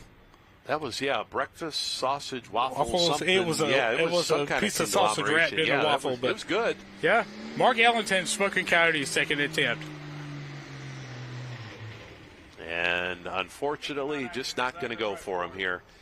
A tough break there for Smoking Coyote, as they are now going to measure him here. And we'll get the measurement in here for the Coyote. We were talking about at the starting line a little bit earlier today. We'll wonder if the gear ratio, maybe the transmission is not set up for that engine. A lot of these guys will take them from a super farm or a hot farm or even some of these other classes, and so they build the engine around it, and most of the time that gear ratio, they can work with it, but wondering if the gear ratio is not quite right for that Smoking Coyote yet.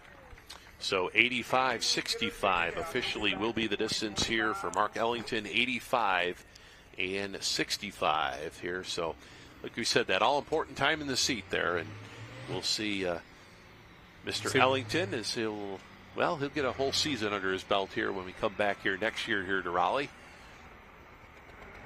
Of course, another one of the classes that, runs here with the United Pullers of the Carolinas, just like we saw with the light four-wheel drive class, a class that you don't get to see out on the different circuits. Of course, we've seen different pro farms, but this is one of the sharper-looking pro farm classes I've seen. I've talked about that. All the tractors in this class, all nicely painted, and all look really nice. And run good. The big deal here is it's a box turbo. You buy it off the shelf, you put it on, no modifications to the turbocharger, have to run the factory block and factory head. Obviously, that head can be modified, just cleaning things up, putting some different valves and some different things in it like that. But that is all that can be done. Wyatt Pickler coming up on the Game Changer was your number 2 guy yesterday. Had a fantastic run and just missed it by just a little bit. Yeah, absolutely. We talked to John last night. He was kind of our expert analyst for the super modified two-wheel drives. Wyatt's dad, John. And he was giving us the insight there and talking a little bit about the Pro Farm tractors just a little bit here. They were ready to go here with their John Deere. And we'll see if they can just get that little bit more here this afternoon to take that big win. I don't know. Right now, Justin Sturdivant on that red iron had laid down a perfect pass. Let's see what Wyatt can do on the Game Changer Smoke.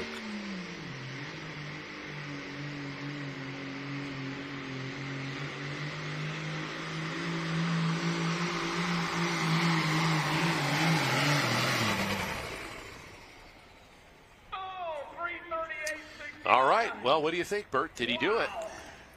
Just listening over the top, he might be a little 338. 337, the mark to beat here. 337.07. Listening to Mark over the PA, I heard the number 338. So we're going to find out here in just a second. Get that official distance. That might be just enough to take the lead. 338.690. There you go. Your new leader, Wyatt Pickler, on the Game Changer. That's going to be a happy young man. So new number 1 man here in our Pro Farm class, 9,500 pounds. So they run a 20-inch drawbar, just as all the tractor classes run. Did you see they got corn? They do. On the front there. They have some of the best deer hunting corn you're going to find in the Carolinas. In fact, we did a little podcast a couple of weeks ago, and he was actually John Pickler and White were running the combines. We actually talked to them on the combines while they were running them. Okay. Oh yeah, 338.690. Look at that run. Front end kind of bobbles off the ground. That tractor likes to run on the ground. Okay. You pull it up in the air a couple of feet, it gets kind of all off kilter. And just kind of drives it down through there. Wyatt Pickler, New London, North Carolina. Here, our new leader.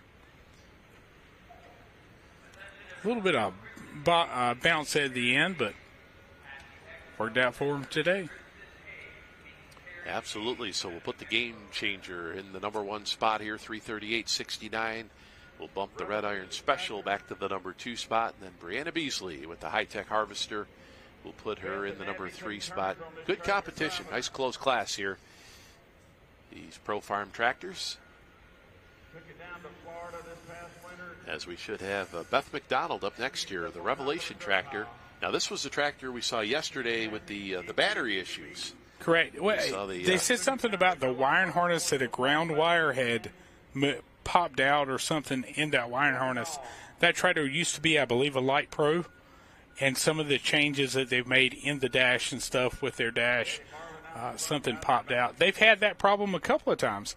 They'll fix it and it'll come right back, so I'm not sure. Oh, all right. So the third of the McDonald tractors we've seen here this afternoon. We saw, our big winner, the guy that won it all this weekend. Daniel really did not think that run was going to make it. And that's when he came in here and talked about it. He says, I didn't think it was good enough. He said, we showed the replay, and he said that little wiggle, he said that he thought that would have cost him. But won the Region 4 championship, won the United Carolinas championship, and, of course, swept the weekend here. So everything but the kitchen sink here for him. So that was a good weekend. A lot of those Superform guys are going to go home this winter and try to figure out how to catch that man. Yeah, they've got it hooked up, that's for sure. And then, of course, Daniel had said they're going to make some changes they'd like to do on that tractor. So I don't know what you could possibly make it run better. A little bit better, but he says they're going to try some other things here. So Beth McDonald. Now, are these all Marvin's kids? Well, actually, Marvin and Ken McDonald. Abby or Caitlin McDonald, which is Ken's daughter. But if you look at it right here, look at the starting line. Or Game Changer 338 and Red Iron at 337. But yeah, so Ken McDonald and Marvin McDonald are brothers, and the daughters of both of them. Beth is driving today, which is Marvin's daughter. Okay. And then Abby and Caitlin. Abby drove Revelation yesterday, and Caitlin drove it the other tractor. Red Mule, right? Yep. The Red Mule tractor? Yep, and those are Kevin's? Ken's. Kids, okay. Yep.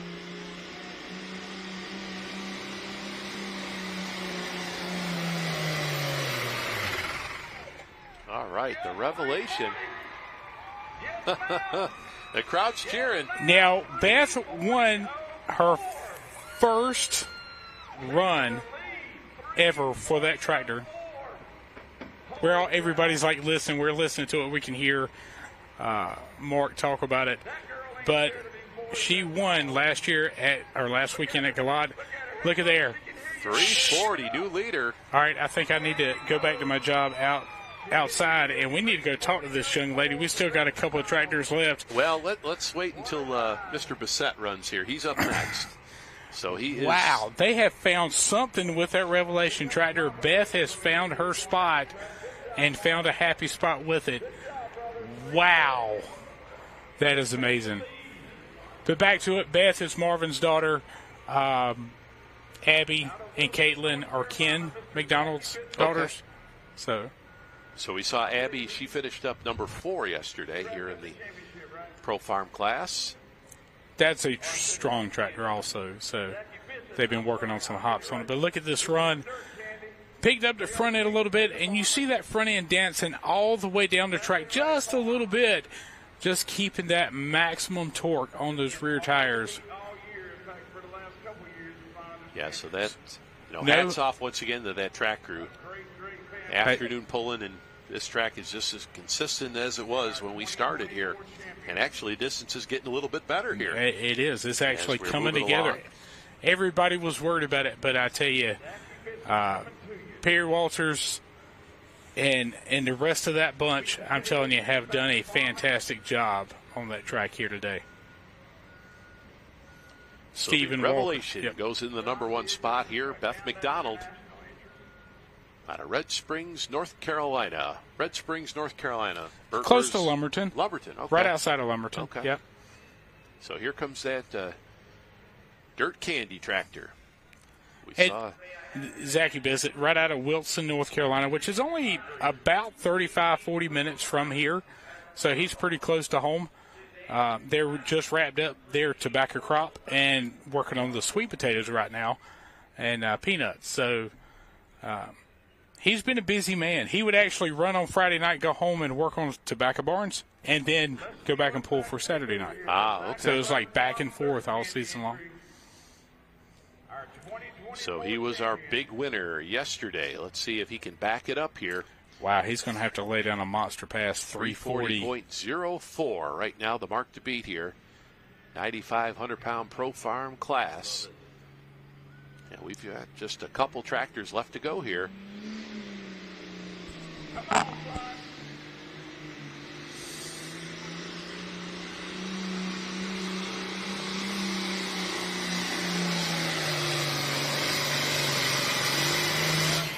All right, did they mess him up enough? I don't know. We're going to see in a minute. Did they mess him up enough here? He's excited, so. I seen some folks in red down there jumping up and down and some in green, so I don't know here. This is going to be. Yeah, this is going to be close here. Zachy Bissett, Dirt Candy, the John Deere 4455. Did he do it? Looking to sweep the weekend here. Yes, 344.18, new leader. I guess the girls actually might have helped him out a little bit. 344.18. We're not done yet. We got Robert Creech and Alan Moore. Looks like 2 more to go here. 2 tough competitors. Robert, kind of new to the sport, Hot Farms, and he's been really slowly building that tractor up. And you got Alan Moore. Has got a bunch of number 2s. Oh, yeah, he's pumped. Yeah, look at him. You look at that expression. You won't be able to shut him up for the rest of the day. Look at that. Yeah, he slams them gloves down, and, well, he's got to dodge 2 more bullets here. This is not over yet. Oh, no. We've got the No Words tractor up first here, and then one more Hoss will be our final competitor here in our 9,500-pound Pro Farm class. So 344.18. Take a look right at the start here. Got that front end up, and it was off to the races here. No better people than the Creeches out of Benson. And one of the few tractors we've seen in this class actually spin out at the end of his run here. A lot of these guys have been trying different tires. Just different combinations. Just trying see what's working. And obviously that combination right there has been working the last couple of pulls down here in North Carolina for him. So I don't know, but Beth McDonald's going to be the one to watch in 2025, no doubt.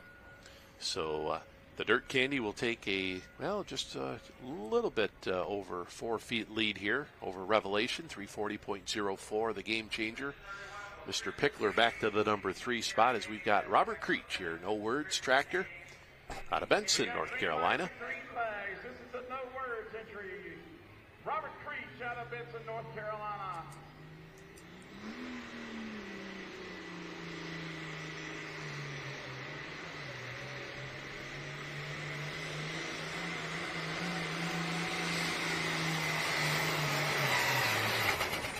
And snuffs it out at the end of his run there, Robert Creech. And the No Words entry here, International 1066. You notice he went left or went right, left, just constantly working those brakes. That's not going to help his distance at all this afternoon. All right, so we'll get the distance in here for Robert Creech as we are down to 1. Alan Moore with the One More Hoss tractor out of Timberlake, North Carolina. So 329 and 77.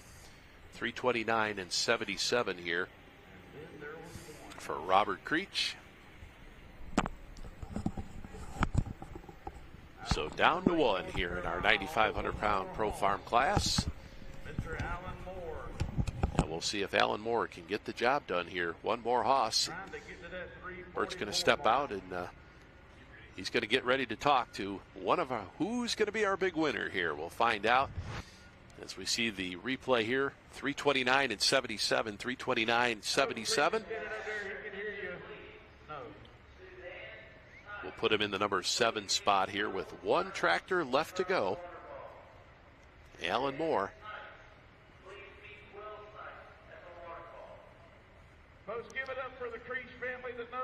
So we see at the end of the run there, the front end comes up just a little bit there and snuffs her out. That 3x3 box turbocharger. There you go. Lights went up before he heads off the track there.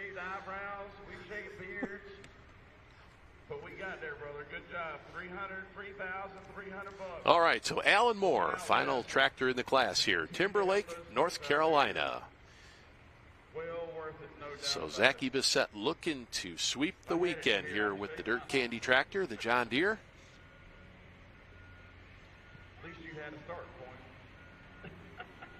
Well, it's been just a great weekend of competition here at the North Carolina State Fair, the NTPA Region 4 United Pullers of the Carolina co-sanctioned event here. As we've got just one more to go here for the weekend. Once again, we want to remind you folks, here we go, next weekend we'll be down in Lufkin, Texas for the Dragon and Pullin' in the Pines event, the final event for the Outlaw Pullers, October 25th and 26th. That'll be Friday and Saturday night.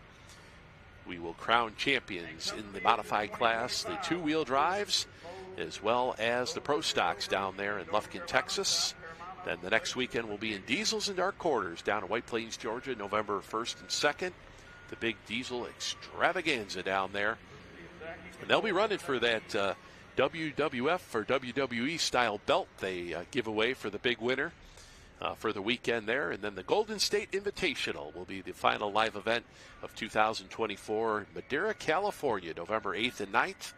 So 3 more big weeks of pulling as we will conclude this weekend here with this final tractor. Alan Moore out of Timberlake, North Carolina, goes by the name of One More Hoss. And he's got to go better than 344.18 to top the John Deere here this afternoon. Let's see if he can do it. Yeah, 44 is right. 44. Come on, buddy. Battery.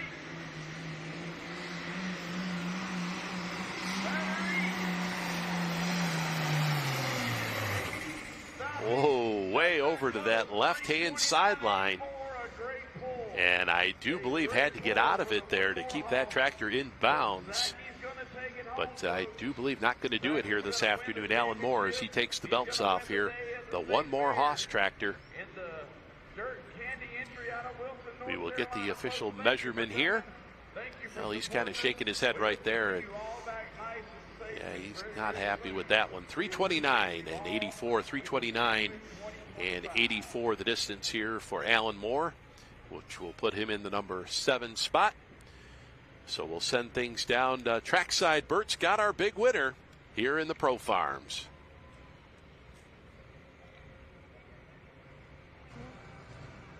I got Zachy Bissett here. They're moving to PTZ to look at us. Zachy, they were trying to mess with you with them girls. Yes, sir. It didn't work out for you today, did it? No. I knew my wife was looking. I was on my best behavior. But man, what a year! Appreciate y'all, Full Pool, Wicks Fielders, Pro Pullers, Moore Motorsports, NC State Fair. We got us a championship, 7 in 4 years. I mean, just a great career. Look, I'm telling you, with the legacy of your family and pulling this stuff right here, I know everybody's looking down on you right now. Yes, sir. I hope he is. Because I know what he would say.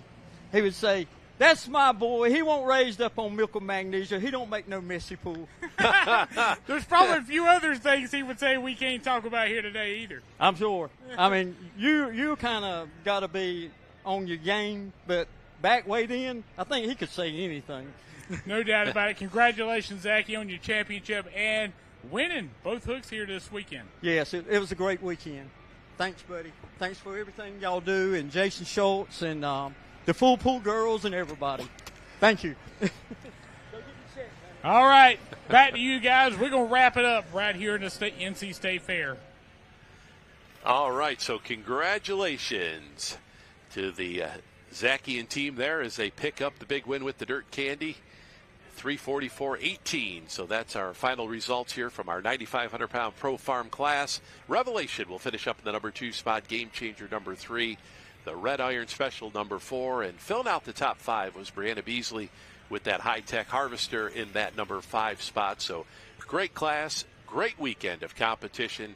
As fans, that will bring the weekend to a close here in Raleigh, North Carolina, as we see Alan Moore's distance of 329.84 here on the replay.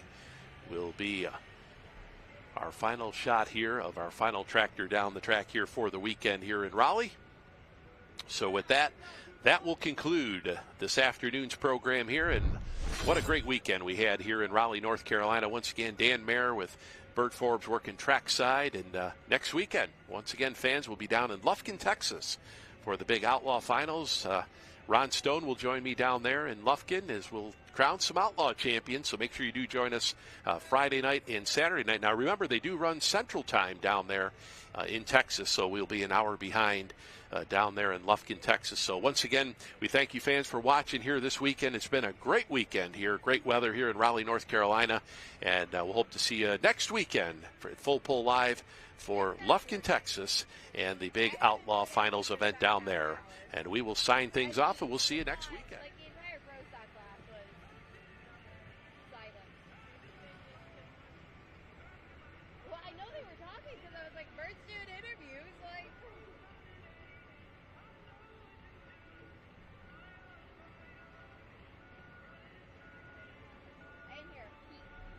I don't want to get down and shake this.